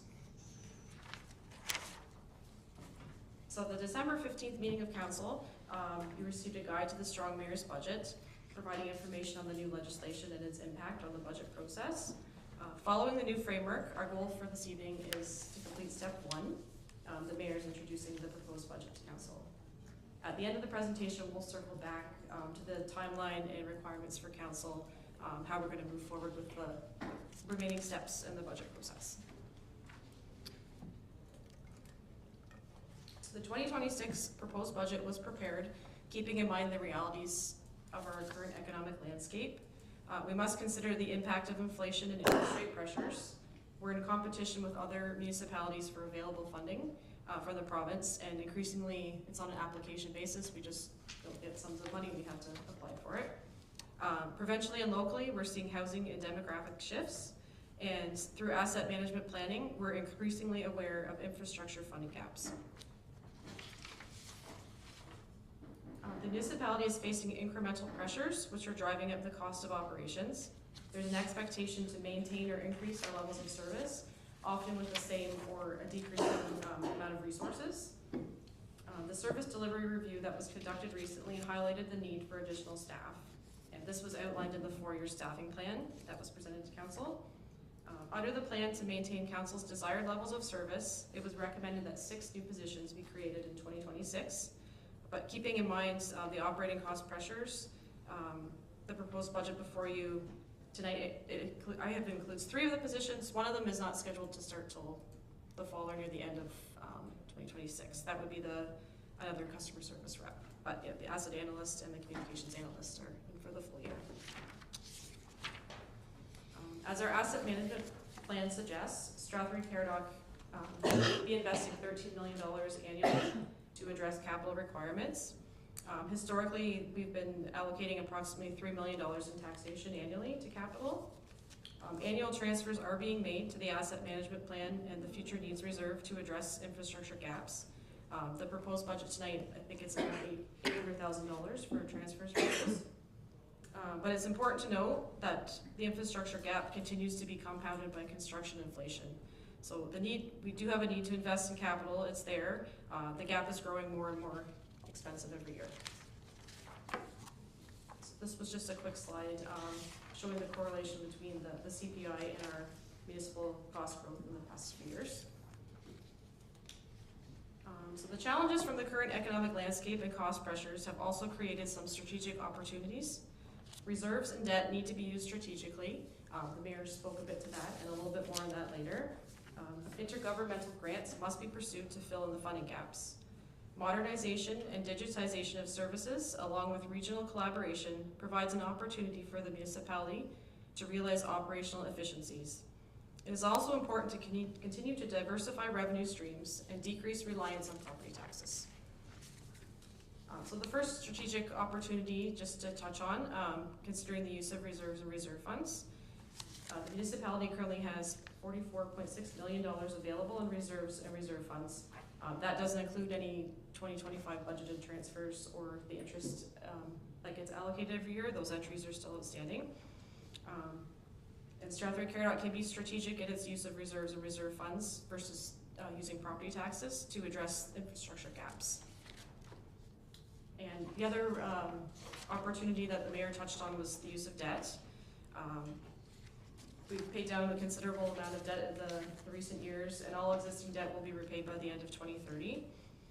Also, the FIR, the 2024 FIR, suggested our annual repayment limit of debt would be $11.5 million. So this demonstrates that we have the capacity to take on debt, especially to address these infrastructure deficits. And as the mayor had stressed, it's important to be strategic. Finance Department plans to bring a debt policy to council in early 2026. Actually, I believe it might be at the next meeting on the 19th. We're also in the process of updating the municipality's long-term financial plan, which will map out the long-term projected capital needs from all the departments. So we'll have everything in one document, all the needs over a certain period of time. So those 2 documents will be very important tools for council to use when prioritizing future capital needs. So now the reason we're here, the 2026 proposed municipal budget, combining both operations and capital, we're looking at a consolidated tax rate increase of 4.53%. And due to increases in industrial and commercial sectors, MPAC has projected our assessment growth to be 2.72% for 2026. In 2025, our growth rate was only 1%. So as you might recall, growth directly impacts the tax rate. As assessment growth increases, the tax rate decreases. So in essence, we're able to use this assessment growth to spread the tax needs over the larger assessment base. So now we'll just jump into looking at the operating budget. Totals $51.6 million. And of that, $26 million would be from property taxes and $25.6 million from other sources of revenue. So this demonstrates the high reliance of the operating budget on property taxes. It's just over half. This slide's a little hard to see, but it's just a quick snapshot of the proposed operating budgets for each department. And it shows the taxation required and then also the non-tax revenues. So we have overall a requirement of $26 million, and this would be a levy increase of $2.68 million from 2025, or 11.48%. In the agenda package this evening, there's a number of documents, the 2026 proposed operating budget. There's one that's the summary and one that's detailed, and also a budget template. If you refer to those documents, we'll provide some background for this one here, more details. So just did a few slides just to kind of break down where the $51.6 million will be coming from. So the first slide here just shows it by the source of revenue. This will show how the proposed operating budget will be funding. So again, you can see that the operating budget is highly reliant on property taxes at just over 50%. And the next largest source of revenue would be the user fees at 37.8%. The next slide here, we're just breaking down the amount by department. So the graph will show the funds how it will be utilized throughout the municipality. And as you can see, protective services, engineering and public works, and municipal services have the largest budgets, in total 85%. And finally, this last slide here is going to show the breakdown of the budget by expense type. So just a snapshot of how the money is going to be spent. So almost 45% of the municipal operating budget will go towards salaries and benefits. Budgeted transfers to reserves of 18.7% are mostly comprised of water and wastewater rate stabilization transfers, as well as transfers into the fleet reserve for various departments. There's also services and rents, about 16.8%.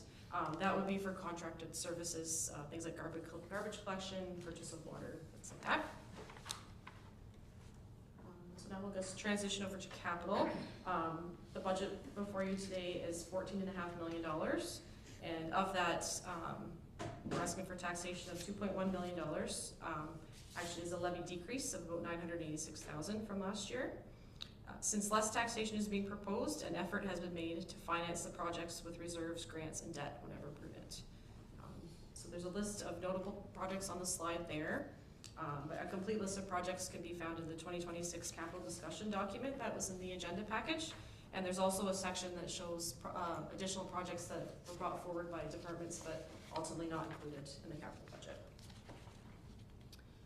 Just a couple of slides here to show a breakdown of the $14.5 million. The first one is by department. So you can see about 60% of the proposed projects are for engineering and public works. About 19% has been allocated to community services. As the mayor spoke, there was an effort to clean up some parks and rec and arena projects using departmental reserves. And also the municipal services budget includes $1 million allocated to 137 Frank Street. So finally, this slide provides a breakdown of the $14.5 million by revenue source. Basically, it will show how the capital projects will be financed for the year. 35.4% of projects will be financed via grants, so OSIF, Canadian Community Building Funds, and NG 911. User fees are comprised of water and sewer rates, which will be used for EPW projects, and it will finance about 19% of capital projects. Almost $2.5 million, or 17% of projects, will be financed by reserves. And as you can see, taxation makes up a small component of the capital budget at only 14.5%. So where will the proposed taxation come from in our assessment base? Consolidating both the proposed operating capital budgets and considering other sources of revenue that are available to the municipality that get applied to the taxation and grants department. The municipality will require total taxation of just over $26 million for 2026. This graph here breaks down that by property tax class, so showing where the taxation will come from in our community. As you can see, 3/4 of the municipal tax base is comprised of residential properties. And this breakdown is consistent with the 2025 assessment base as well. The next slide here, the mayor spoke briefly about too. It's important to note that the tax increase of 4.53 that we're proposing, that only makes up a portion of the tax bill. The municipality also collects levies for the county and the province. In 2025, the percentages were 55% was municipal, 32 was provincial, county was 32 and province was 13, and we're not expecting the percentages to change very much for the year. And this slide here, what does it mean for property owners? We've updated this slide just to provide some clarification on what we originally sent out versus for residential and farm rates. Property owners in Strathroy-Caradoc will see an increase of $36.42 for every $100,000 of assessed value. For example, a $400,000 home would see an increase of $145.68. $1 million property, farm property, would see an increase of $364.19 at the residential rate, or if you're looking just at $1 million in farmland, it would be $91.05. And again, this is just on the municipal portion of the tax bill. We just had one more slide for context. We just wanted to include from the 2024 BMA municipal study. This chart ranks the neighboring municipalities by their average 2024 property taxes on a detached bungalow. Strathroy-Caradoc is right in the middle of the lower ranked municipalities, so just for context there. Finally, we're just going to wrap up with a quick timeline for the budget process. Departments submitted their budgets over the summer, and the fall we spent deliberating and refining them. And as mentioned at the start of the presentation, today marks the first step in the new process. We're presenting the mayor's budget to council. Following the new legislation, should council wish to propose amendments to the budget, they must be submitted in writing to the clerk prior to the February 11th meeting. I believe a template was circulated today just to track any amendments that way. A simple majority vote of council is required for an amendment to be added. The mayor would then have 10 days to veto an amendment if he chose to, and council would have 15 days after that to overturn a mayor's veto. And for that to happen, a 2/3 vote of council would be required. So we've tentatively set February 23rd and March 9th meetings to handle those two steps if they're required. And yes, sorry that was a lot in a quick presentation. We'll just open up to any questions. I'm just gonna follow up with one thing, and I'll maybe, Chair, answer the elephant in the room. I have no interest in using the veto powers. Way I look at it, it's the will of council. If there's something that I really want in the budget, it's incumbent upon me to convince 4 other councilors to vote along with me. So I will not be using my veto, Chair. There you go. There you have it. Thank you. Well done, Lindsay. You should be proud. A lot of work went into it. So with that, my understanding of the process is we receive the presentation tonight, the documents get received by council. And then, I mean, we can ask clarifying questions this evening, but questions where you want to do amendments need to be provided in writing to the clerk. Is there a specified time period prior so that they can get on the agenda? It's generally 5 days prior. 5 to the days. meeting, So just for publications. thinking that those questions need to be drafted, or really it would be the amendments, the requested amendments need to be drafted and put into the clerk 5 days prior so that they can be properly posted. And that's, I think, probably when the big discussion happens at council.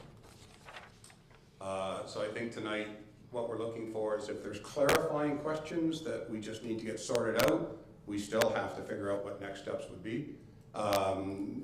But are there clarifying questions, errors, et cetera? So I'll start with Greg. I saw your hand up, then we'll go to Frank, and was it Bo, you had your hand up? Or Donna? Mine was just about the written thing. Okay, so let's, Greg and Frank and Donna and Bo, and I'll try to do my best to use your last names and Counselor. Sorry. My first clarifying question is just on the debt schedule. We have all the loans are amortized over 30 years. That's a fire truck, roads, and the fire station. I think there's 2 roads projects there. Typically, we've done roads at 15 years and fire trucks at 10. Our asset management plan says a road is only good for 25 years, but we're financing it for 30 according to the debt schedule. And the asset management plan also says a truck is good for 10 to 15, and we're financing it for 30. So we're gonna be paying for that truck 20 years after we take it out of service. So I just wanna make sure that that was intentional, or see if that was a mistake. Just so I know for my motion of putting it. I hear you. Somebody from finance. So through the chair to Councillor Wilsey, so all of those are proposed, so we haven't even entered into any arrangements on any of those debts yet. So those are basically just using numbers. Once we bring those forward, in fact, all of those have to come forward to council. So with those, they'll be in, but like fire trucks, you're correct, you can't go beyond the useful life. So those will be set up. So there's gonna be, I guess, a different debt schedule, and that's gonna change the tax rate and everything else then, so.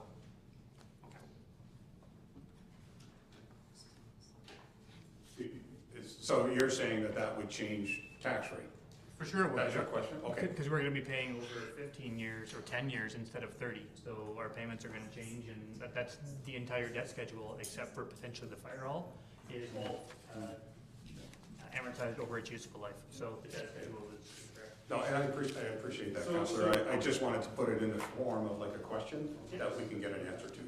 Or just state that it's a comment and we can move on. But so, Director Dakin, did you want to answer that?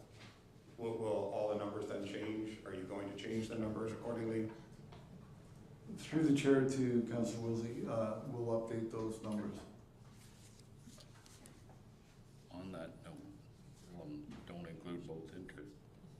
Yeah, while you're looking at that, if we could just update the Excel formula as well, because currently the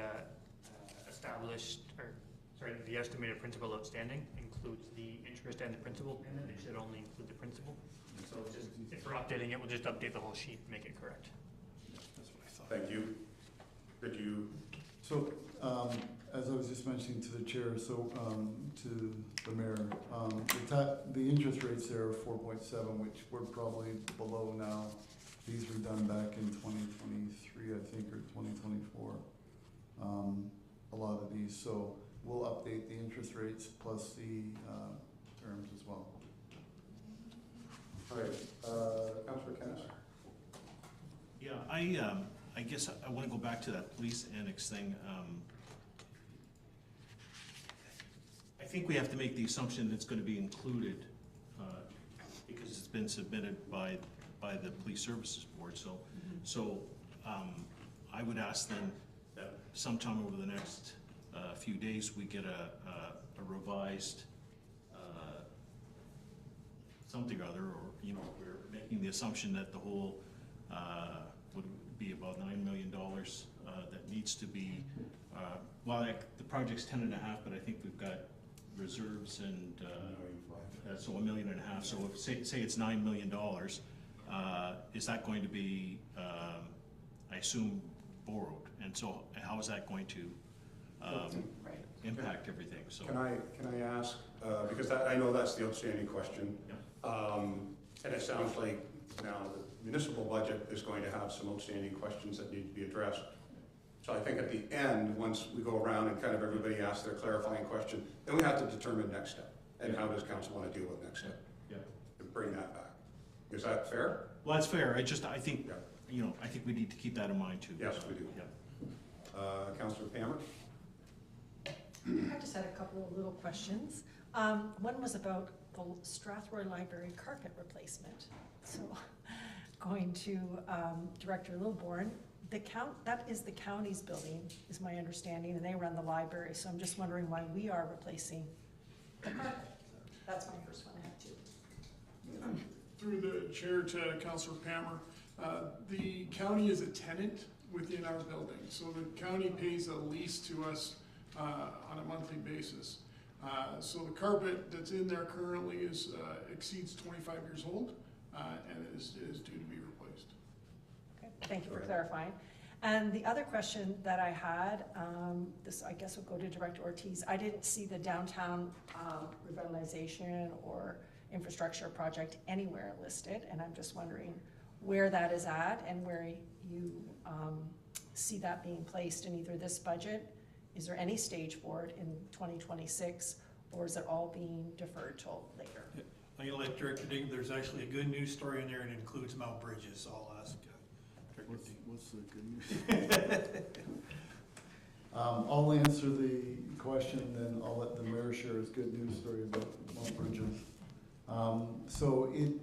Because that project is a carry forward from previous years, it is not part of listed here, but it is in the budget, so it is part of the carry forward, so we have about $200,000 set aside for that project. So part of the clarity regarding Mount Bridges, I initially asked that we need to do the study for the Mount Bridges downtown revitalization.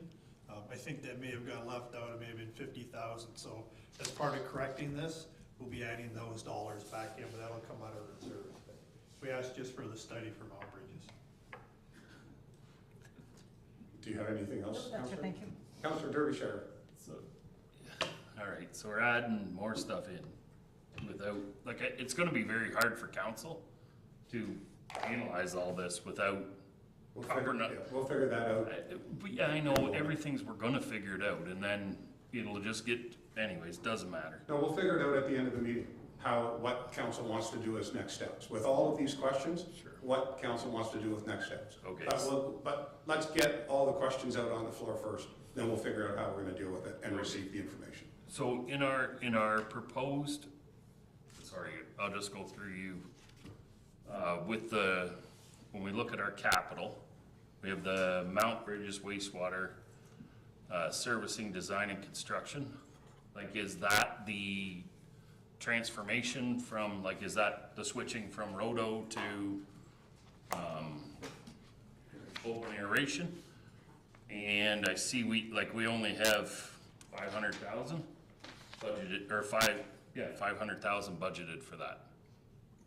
So I just wondered about that one. The other one I wondered for is, we don't even have the lagoon in Strathroy, and that, unless that is the Strathroy wastewater sludge handling facility at 300,000. Councillor Ortiz? Yeah, thank you. Through the chair to Councillor Derbyshire. So that 500,000, that is for the future large-scale design and construction for expansion. We anticipate that being expended probably in a future year. So we have a phased-in approach for funding on that. So that'll probably be going into wastewater reserves. The other project that you were referring to. Well, the actual construction of, the construction of switching it over, where's it in this budget? That's the environmental assessment, and that's 1 point. So we have that funded already in 2020, from 2025. So then that will then be coming out of the water and wastewater reserves, all of it. Right. And you had a question about The Strathroy one, Strathroy. but that'll be the same, it'll be coming out of there. Both those projects are part of the 2025, so they're just carrying forward into 2026. These are all brand new projects, these ones listed here. Councillor Wilsey? In that same vein, on projects that council's already approved, I looked through the capital list over the week, and there's projects that have been approved, and they're still using numbers from 2021. Beyond the numbers being like 4 or 5 years old, when you take a look at the numbers and the amount that's been set aside, there's a $12 million liability, even at the numbers from like the projects from 21 and 22 and 23, and all the last 5 years of projects that council has approved and hasn't been built. what is our plan to fund that $12 million shortfall? And that number's only gonna grow as we actually update the prices from 5 years ago. I don't see anything in this budget or any of the previous budgets to address that. And I got a second one on the asset management plan deficit, but I just wanna know what our plan is to address that $12 million funding liability. So you, through the chair to Councilor Wilsey, if you could just send me your calculations, how you got that 12 million, that Oh, would be. it's right on your document, on your capital, it's in, I'll look it up here, it's in one of the documents on our sheet tonight. But typically, the 2 wastewater treatment plants are a good example. Those came in original numbers came in. When we actually moved forward with the projects, those numbers were updated. So last year you added money to the Mount Bridges project, you added money to the Strathroy project in 2025. So those numbers get updated as the project moves forward. Yeah, and I guess in addition to that, if you want to look at the numbers, I'm talking about where I got that number from, is from your reserve funds, trust funds, and deferred revenue analysis. The last page shows that we have approved 35 million in funding. And this is just on water and wastewater projects. It doesn't include any of the other ones we've done. We've approved 35.7 million, and some of those projects are, it's got Parkhouse Drive in there that only has just over 2 million in funding for a $7.5 million project. And I know some of that comes out of development charges. But when you look at the budget allocated in the project, those 2 line items there, they only have 23 million to cover 37.5 million projects. I'm just wondering, those are all water and wastewater approved projects. There's likely gonna be debt for that, but there's a $12 million gap that I don't see addressed anywhere in the capital budgets or in any of the documents in front of us. So through the chair to Councilor Wilsey, if I understand, you're using the reserve fund, trust fund, security deposit analysis report. Is that the one you're looking at? Yep, then just on the last page, where So you've got the water, I think- wastewater projects allocated but unspent, the last section after everything. Yeah, and then your totals for that section. You have the proposed budget and then what's been allocated. Right, so allocated is money that has been allocated from the reserves. So going to that last section, that chart, the water wastewater project allocation, but unspent, the proposed budget shows what the budget costs are. The 2 columns show exactly what we're pulling out of the reserves. So that is only the reserve portion of the funding for those projects.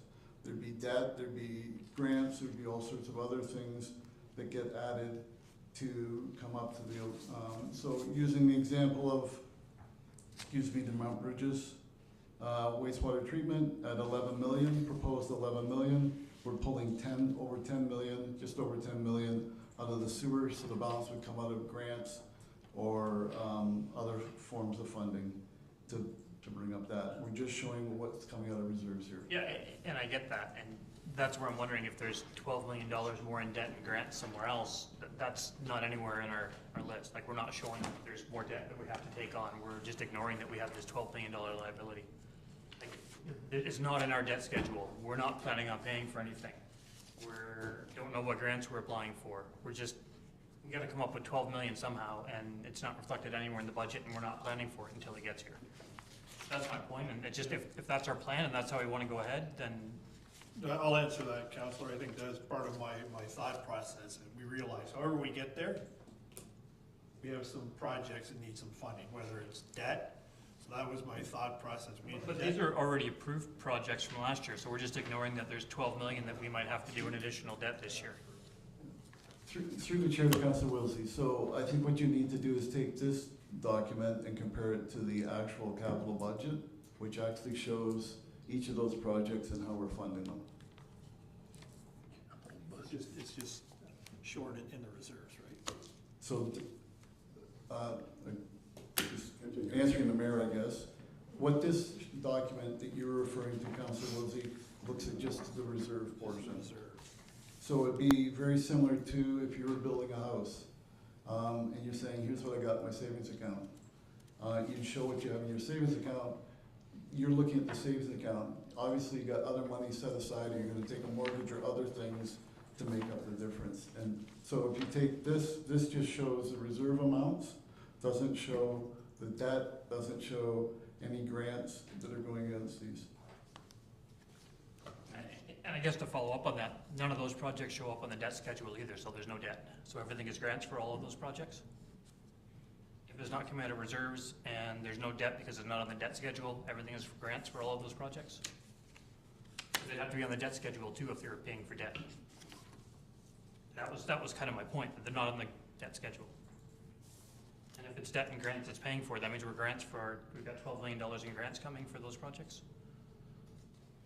Through the chair to Councillor Wilsey, so if you look at the Mount Bridges wastewater treatment plant, for instance, there is 11 million proposed budget. There's just over 10 million. So there's $1 million that is coming from another source on that. And I would need to look at the capital budget to give you where that money's coming from. Just on that note there, the wastewater is negative 9 million in reserves. If you go up there, if you take that 11 million out, it's negative 9 million. Like that's just on the debts, if you scroll up to where that is. So that 9 million has to come from somewhere, and I know we've already said it's probably coming from the water portion of things at this point. That was kind of part of the discussion, but there's nowhere on here does it say how this does. The other thing we were told was there's also a $6 million either loan or grant, plus a $6 million loan and $1 million grant for this project. But because it was approved midway through last year, it was going to be put onto this budget so we could see how this was going. But it's not here because they're like, well, it was approved last year, but it wasn't approved in last year's budget. We had put a place marker, because we love place markers. We put it in, but now there's nothing showing what these projects are doing. So these projects we approved last year, we don't get to see how they're being done, how they're being spent, move forward. Like, they should have probably been in the proposed capital budget as part of it. Even if it is money in, money out, it at least shows where it's money in, money out. The same as if we're spending 9 million on the police thing and they have $1 million in reserve, it still has to be somewhere on this budget and show money in, money out. Even if it is a wash, we got to see it somewhere. So, Director, if I may ask, a number of questions have been posed to you, mostly around water, wastewater. Is there benefit, I think both of these documents are coming back to us in some sort of revised form. We'll figure that out in a moment. Is there benefit to taking time to putting your thought process together to solidify that in an amended document? Through the chair to the chair. So these documents will be amended. Obviously, we've got to add the police annex, according to tonight. Will be updated. Plus, we can update the 25 projects that carry forward. Part of it is the 25 carry forward numbers haven't been closed off yet because we're still in our 25 year end. So as of the end of January, we're cutting off our 25. So we can update all the projects from 2025 with the updated numbers. So that will be part of what would come forward at the next meeting on the 11th, I believe it is. Okay, so Council, the big question is, in my mind, been raised by so many, what is our next steps? And we have a police budget that may or may not need a line item added back in. More than likely it needs it added back in. And then a number of questions have been raised about the municipal budget, some clarifying questions, and I think the director needs time to put all of that together. Now, keep in mind that we have 30 days from today to finish our process, which is February the 11th. We can have as many meetings as we want in that period of time, but we have to be done by February the 11th. It then goes back to the mayor.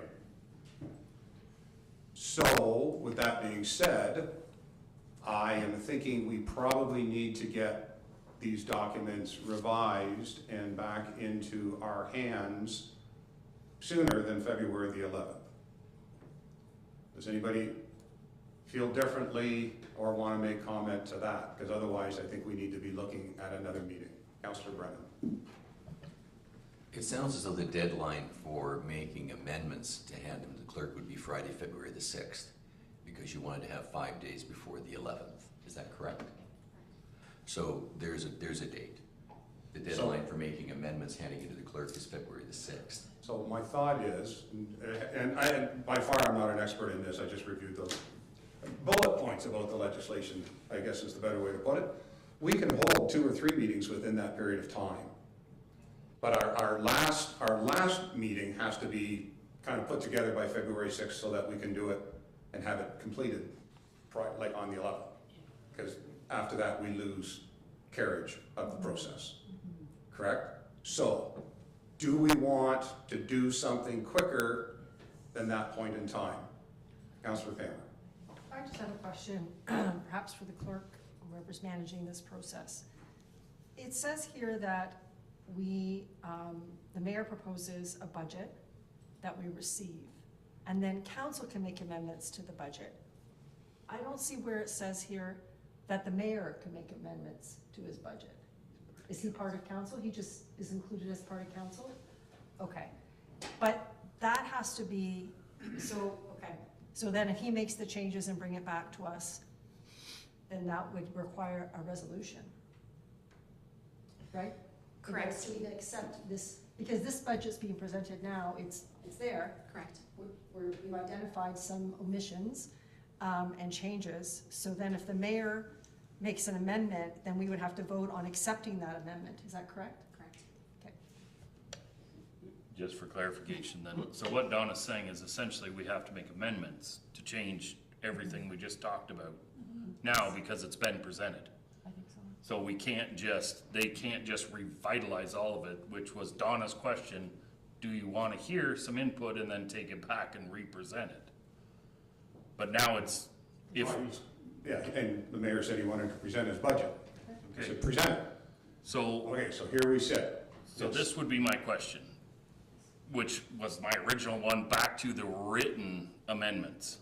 Is that just kind of what we're doing, or is that that's part of this provincial new mandate that we have to do written amendments? Or could we make amendments now to have these changes done, being that we're sitting here right now, and that would speed this process up as opposed to Director? 5 of us making different amendments? Through the chair to Councillor Derbyshire.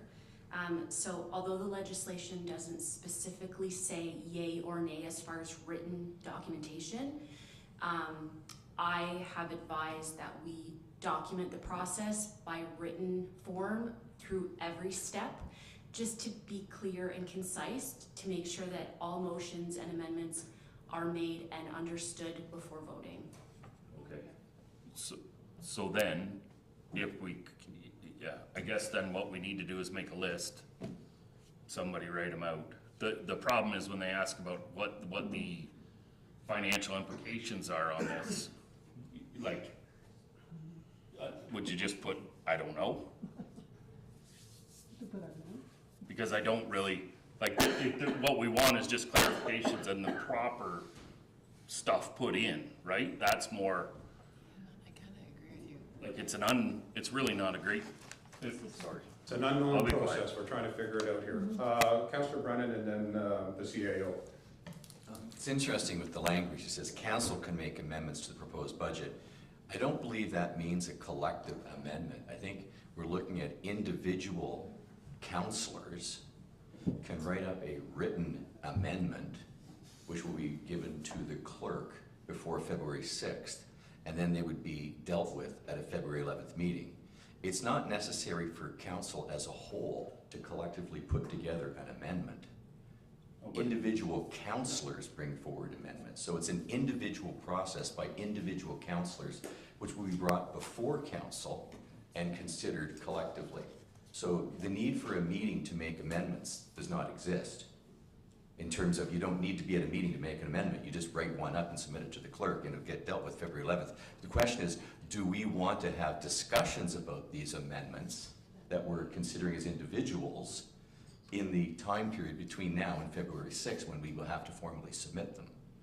Well, my thought is, with a number of the conversations that have occurred this evening, your thought process is going to change dramatically. Let's take the police budget. You add another 10 million into it, your thought process probably is going to change. Now, I'm not saying your vote would change, but your thought process is going to change. Similarly, with the municipal budget, changes and decisions made at one meeting, and then you're going to leave again and perhaps come back. So do you want to do it all at one meeting, or do you want to get more information, clarification, get that document in front of you, and then finalize that one? We don't have the time we used to have to deal with it. That's my point. Councillor Pammer, Councillor Pelkman.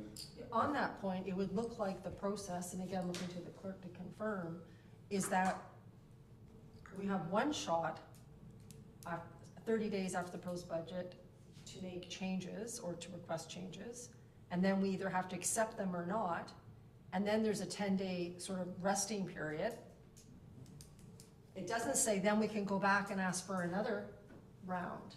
I think we have carriage of it for 30 days. How many times can you, is this just a one-shot boom boom deal? Because that's why I'm worried about, that's why I was worried about presenting the budget tonight as is, knowing that it's likely going to need amendments. Have we wasted a whole shot at doing this? Or is there more flexibility? I'm asking the clerk.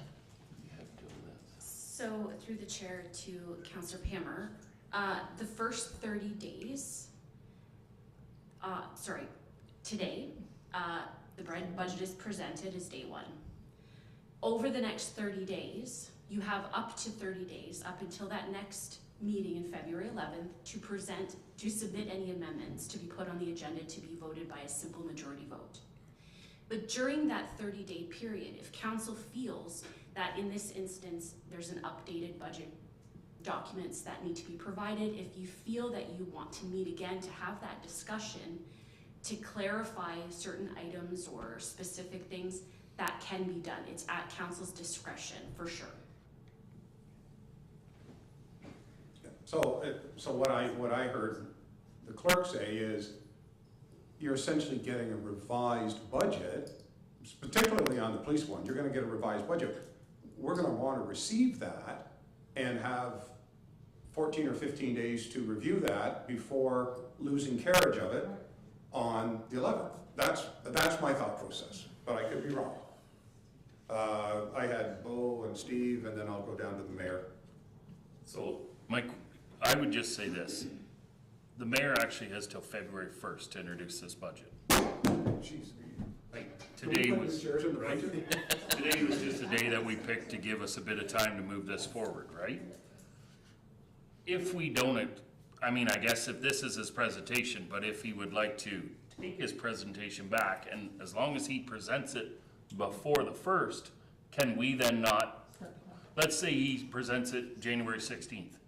Then we go 30 days from the 16th, right? Like, the only deadline is essentially the February 1st one. Am I right in saying that? After that, we move just on the dates and the timelines. If he gets it correct, we can actually veto to shorten the distance and move it forward. But right now, you have a budget that needs I don't want to say complete revision, but there's an awful lot that has to be corrected for us to move forward with it.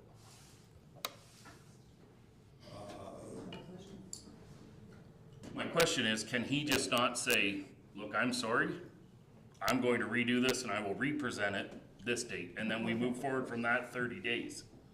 So, Madam Clerk, can we defer any motion to receive this and give it back to the mayor? Using our motions, could we do a motion to refer it back to the mayor for? You have to refer it back to the mayor since it's his budget. I don't know. It's the mayor's budget, so.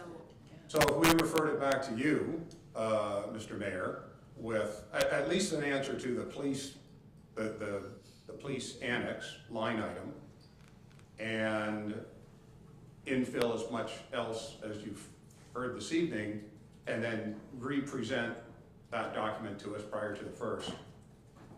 And then council carries its 30-day hold of that for that period of time. Is that easier, do you think?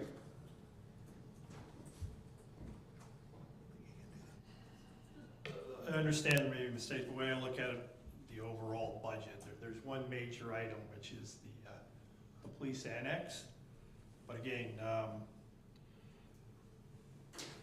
this is like a lot of legislation. You can drive a pickup, you can drive a semi-truck through the legislation if you wanted. So hearing council, knowing that there is one major item in the will of council, I will flip back and come back in 1 week. Don't need to present it, right? So just in will of council. I think I'm doing it because of the one main thing. Any errors or omissions could be handled with the police annex. I am willing to withdraw it for 1 week, and we don't need to reconvene, we'll just reissue it. So I will start the clock counting 1 week. That'll have the answer. There's a reason why, council, it's not to delay it. It's more because the longer we delay the budget process, the more we hurt the municipality by not being able to go and put things out for tender. That is the main thing. Some municipalities are already out there tendering road projects and other things. So that being said, I've heard council, and this is fair. This is a new process. I will present it back next week. 1 week from today, we should have the answer regarding the police annex. That will be the big item. I can't see it changing the actual increase. What it's going to change is our debt in the future. So I will do that. That's at my discretion, and I will do that, Chair. So then, does that satisfy council if the mayor does that, reissues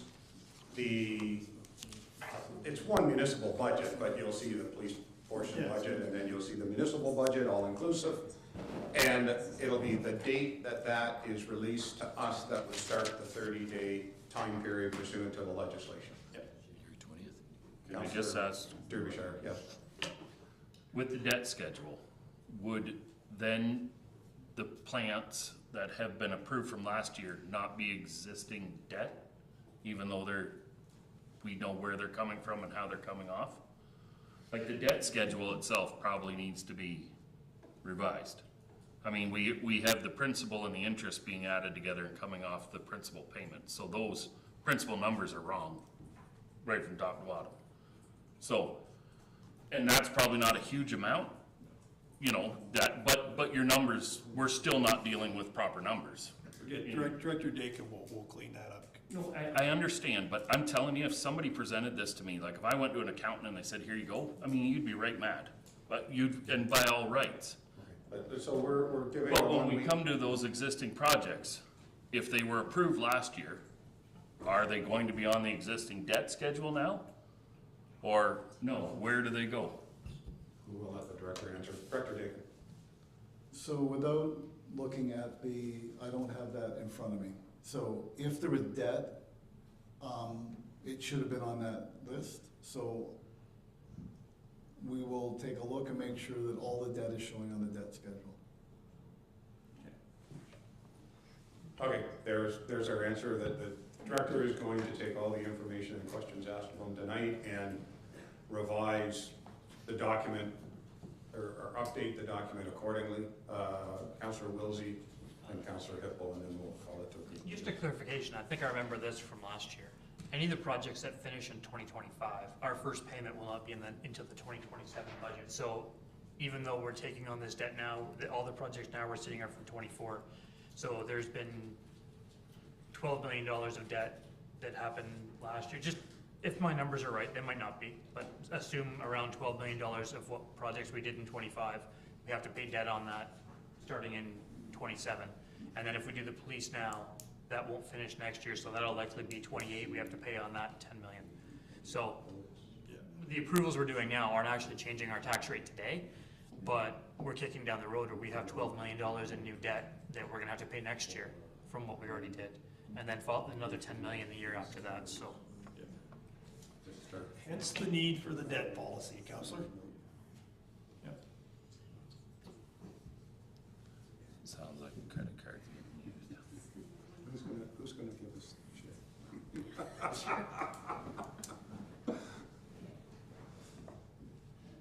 Okay, 1 second. I was asking a question about what motions we need to complete the meeting, and the clerk was just working away on it, so we had a laugh there about her answer. Councillor Brennan, Councillor Kennis, Councillor Hippel, I'm sorry, Sandy. Actually, I'm gonna reverse it. Councillor Hippel, Councillor Kennis, Councillor Brennan. She had her hand up before and I missed. That's okay. It's actually just a really easy question. The mayor has said a week from tonight, so I'm assuming, I'm looking at our clerk, the 20th of January. Okay, 5? Can you do it at 5? Okay, sorry. It's just, I mean, 1 week, in a week, it's really hard. We all have to look at our schedules, so I need to make sure that I get that in. But I think it's just being released to us by that date, no meeting. So we're not meeting back here. So my question to the clerk, so people understand my thought process here, is that to get out of this meeting and document what it is that we've talked about, is a motion to receive these reports for information, to refer the budgets back to the mayor for amendment, I'll say, or revision, whichever word you want to use, to have them released back to council within 7 days, which would then start the 30-day time period pursuant to the strong mayor's budget timetable. So that would encapsulate everything that needs to occur.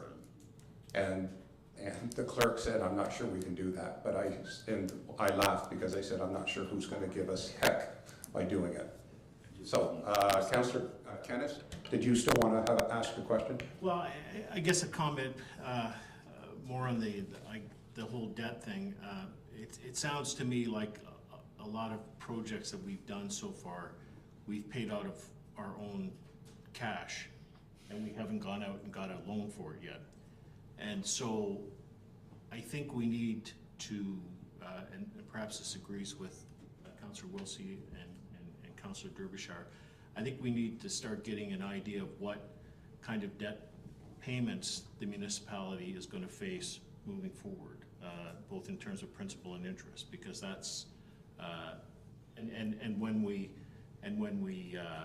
go out and get these loans for projects already completed, then the cash comes back in from the debt that's been, or the loan that's been received.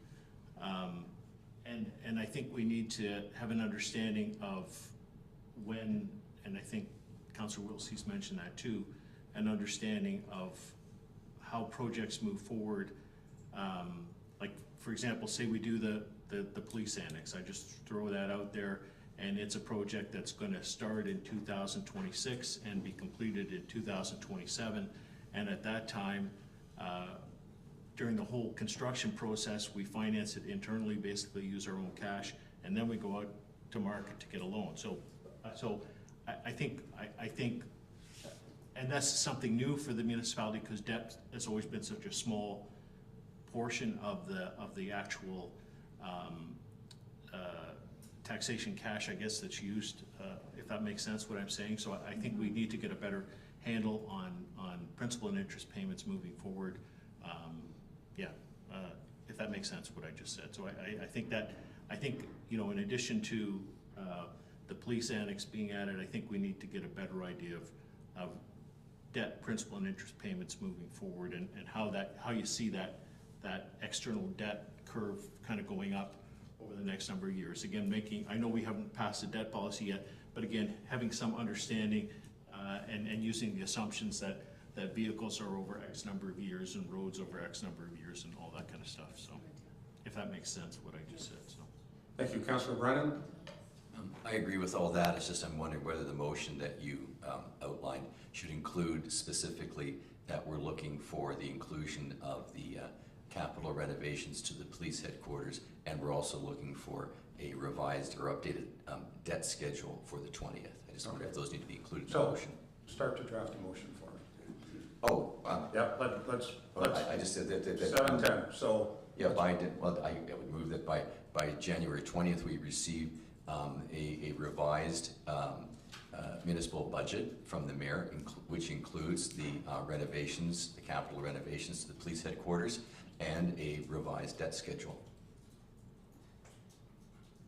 We'll just let her catch up before we go any further.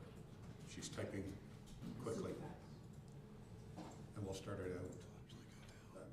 We receive this report for information. We receive the reports for information. And, sorry, Councillor Brennan. Just one sec, let's just. Can you repeat that for me? Well, just, yeah, everything that the deputy mayor said, but then specifically that we received by January 20th, a revised municipal budget from the mayor, which includes the capital renovations, the police headquarters project, and a revised debt schedule from the director of finance.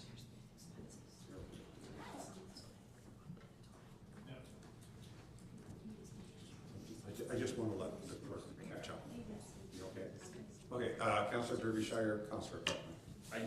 I just want to ask why we're receiving this for information.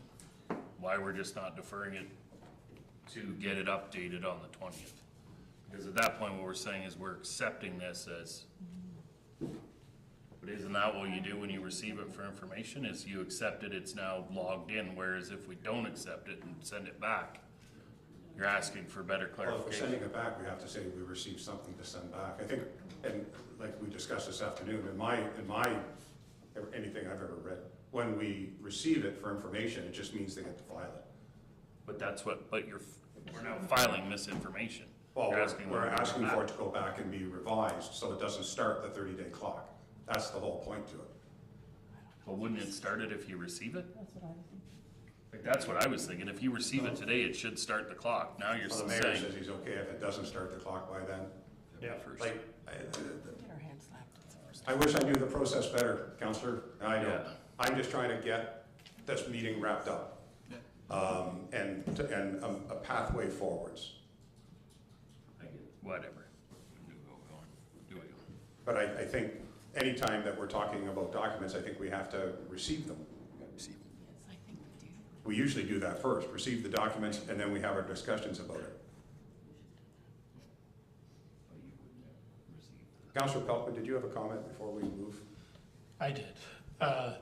So I just want to clarify what's a change and what's not a change. So I think that the list of projects and stuff that's identified, if we were to add or remove any of those, to me, that's a change. If we're seeking clarification on numbers, to me, that's not a change and can happen without motion to speed the process up. So if somebody points out a glaring error and says, hey, this number is incorrect, it should be able to be changed without a motion, because it's not changing the budget that's being presented, it's just making sure that the numbers are being correct. Has nothing to do with the motion that's just crafted now. Okay, I'm yeah. just saying, moving forward, like if we discover that the numbers are incorrect, without adding or removing any items, we're not changing the budget that's being proposed, we're just making sure the information is correct. Okay, To me, that's not a change. I agree with that. So within 7 days, we have documents that we're going to start the 30-day clock on. And amendments are to be drafted and sent to the clerk, basically as soon as possible. We do have a meeting for February 11th scheduled, which we can keep. It's probably a good idea to keep it. See if we can deal with all the amendments. That still leaves us 7 days if we need a second meeting. If not, we collapse the 30-day at that point in time, because we can do that, and send it directly over to the mayor, which starts his phase of the veto, which he's already commented upon. We don't have to keep the 30 days, but we've got it if we need to come back for a second meeting, or a third meeting, as the case is. So we have. I got it. A question of clarification on this amendment / changing numbers. Do I email everybody, not my amendment, but do I say, look, there's a percentage change, or this didn't add up, or maybe this number isn't right? Does that go out to all of council so that we're all aware of a number change?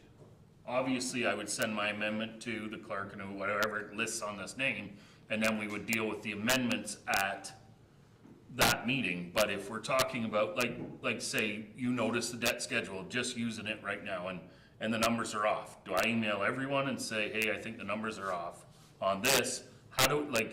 Because we're not coming back to meet, we're gonna just analyze this ourselves, and you're gonna. We'd have 2 more meetings. We'd have time for 2 more meetings if needed. But 2 thoughts. Good point, because then at least we all get to see the conversation. But we have to be careful that we don't engage in a unscheduled meeting by responding. As soon as we start that email chain, so Madam Clerk, I think that's your realm of expertise. You're welcome. Thank you. This is all very brand new territory, so we're just trying to navigate. I would definitely encourage you, if you do find something of an error, then I would encourage you to contact the directors. I think it would be helpful to keep council in the loop, as long as, like the deputy mayor said, to keep it not engaging like it would be, advancing business or a meeting. But if you're just pointing out something that you found, I would encourage you to include everyone so everyone is on the same page. Yeah. Does that make sense? Does that help at all? 100%, yep. Is it better if, when you send your amendments to the clerk, if they're of a fashion that she feels needs to be released immediately, she could release them out? We don't comment about them, we don't get into an email chain. We leave it to the clerk. I'm afraid of an email chain getting going, and they happen quickly and easily. Councillor Kennis, actually, so we have a motion up on the floor. John made a motion. Do we have a seconder for that motion? Councillor Pelkman, any other comment on the motion? Well, Yes, Councillor. it's really on the motion. I mean, uncovering an addition error to me isn't a change to the budget. It's when to me it'd be saying we need to drop that program or drop that project or add that project. That to me that's making a change to the budget. But correcting an error, I don't really see that as a change. So then if it's just an error that's been noted, and Madam Clerk sent that all out, just so you know, Councillor Kennis noted an error, it's grammatical, or then everybody knows. We all don't have to send in the same thing, but what we don't want to do is get involved in email chains, because that's not proper. Councillor Brennan, and then we're going to call this to a vote. Here's a fun idea. If we're all going to be writing up, maybe we won't be, but let's say a few of us write up written amendments that we're sending into the clerk, and we want other people to know about them, and we want to avoid email chains and all this sort of stuff, and it's all got to be done by February 11th.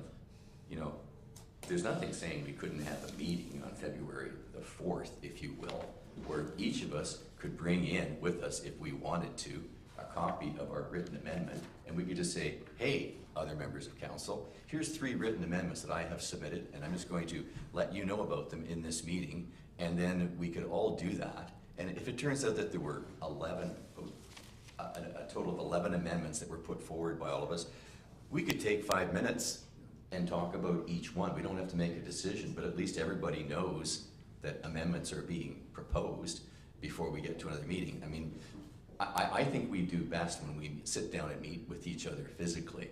And if we have, a form that we have to submit electronically to the clerk, well, it doesn't take an extra effort to maybe just print it out at home and or have it on your device and come to a meeting and just, even though it's already been submitted, each of us takes a turn saying, here's an amendment that I submitted. Does anybody want to talk about it for 5 minutes? We're not looking about passing it or making a motion, but let's just talk to each other about the amendments that we put in and have that pre-discussion before we get to a February 11th meeting when they're all on the table and we have to make decisions.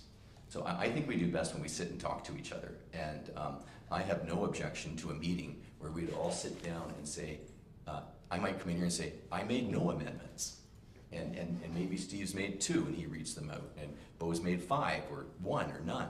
And we just, and that way everybody knows that other people have made amendments and we have an opportunity to discuss them, maybe not decide them that night. And then everybody goes home and sleeps on it for a week. And then we come to a February 11th meeting where the amendments come up for votes.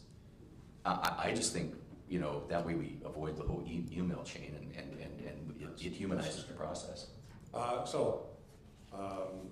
Hold that thought for a moment. There's a motion on the floor about receiving it for information and then referring it back to the mayor for revision with the inclusion of the police annex and the debt schedule. Revised debt schedule. Debt service. A revised debt schedule. Debt schedule, that's the word I was looking for, debt schedule. So, on that motion, seconded motion, all in favor? Opposed? Did you vote in favor of it, or? I'll just abstain from it. It carries. Okay, Mr. Mayor, and then we'll deal with when the next meeting is gonna be. And no thing, just 2 comments. I'm glad everybody was looking that way, not looking here, because I was smiling. Because I want to tell the council why. We're not unusual. All the readings that I have done on the strong mayor powers and the presentation to council has elicited the same conversation. So I would suggest, I know for a fact, Cambridge, their council, there was frustration with the process. I believe it was St. Mary. So we're not unusual, Deputy Mayor. Every council has wrestled with this and using the strong mayor powers. And secondly, I'm glad to hear the discussion about the debt and the debt policy, because that was kind of my focus moving forward is, everybody's mentioned it, where are we at with our debt and how are we gonna use it moving forward? So again, smiling because I'm glad to hear all the discussion about debt. So that's it, Chair. Thank you. Yeah, it's not a good situation trying to build the process while we're in the process, but thank you.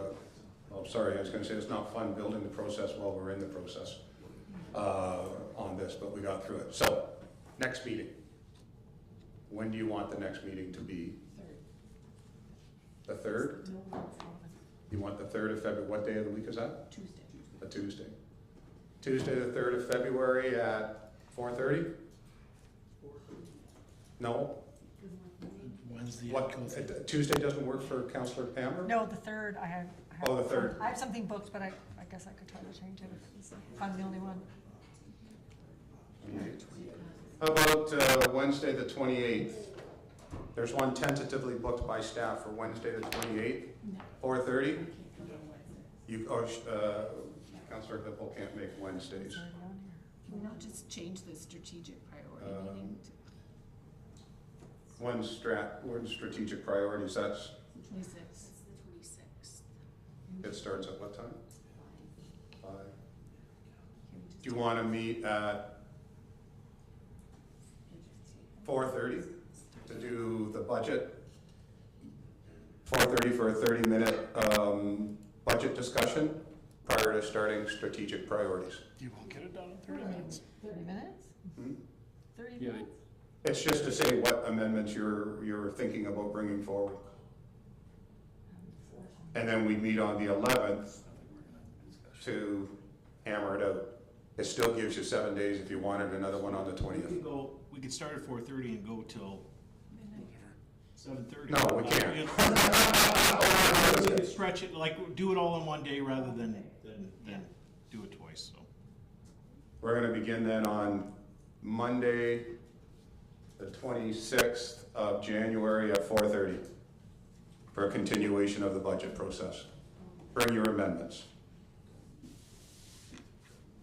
We're good with that? Sorry, clarification, do we bring our amendments or do we submit them ahead of time? Well, submit them ahead of time, but bring your amendments to the meeting to discuss with everybody else, to tell everybody else what your amendments are. Instead of circulating them outside of council. I was gonna ask. This Are is, they put on an agenda then, or? Uh, Not till the February 11th. February the 11th. Are we live?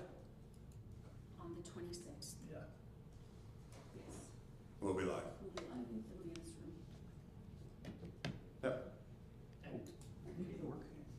Just for clarification, all the amendments are gonna be on the agenda and we can only discuss. You can bring other amendments later. We'll have the big discussion meeting on the 11th. Okay. But if you want to, But for that meeting, we have to have them submitted early because we can't discuss anything that's not on the agenda.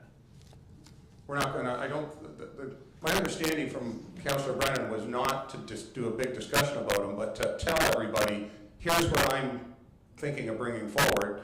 You can put your mind to it, go home, take a look at what it is Councillor Brennan has commented on, come back in on the 11th and be prepared to decide whether you want to move that motion forward or not, that amendment forward. And I guess my point is by council rules, unless it's on the agenda, we can't talk about it, all right? That's just what I'm getting for. Is there a deadline to submit amendments for that meeting, or can we bring them in and not let anybody know except the clerk, like say on the Friday or over the weekend before that meeting and still discuss them? I think you can bring those ones in anytime. I think you can just walk in on that meeting on the 26th, you can walk in with your amendment in your back pocket if you want. Submit it 5 days prior to the 11th to get it on the agenda. And that's when council's going to do their discussion, their deep dive on it, and hopefully make resolution by vote and motion to the mayor. Councillor Peltman. Technically, would that not be a workshop, not a council meeting? Yeah. I think I don't know, is that a workshop? Better spot for it. No motion's being made. I don't, No motion's being made. council meeting. Council meeting. It'll be the same as special meeting, same as today. Just to keep it. Just be a short special meeting. No motion's being. It's a preparatory meeting to the 11th meeting, is all it is. Okay, motion to adjourn? Council, hey, she says I can't do that yet. No, sorry, here, you can borrow mine. There is the bylaw.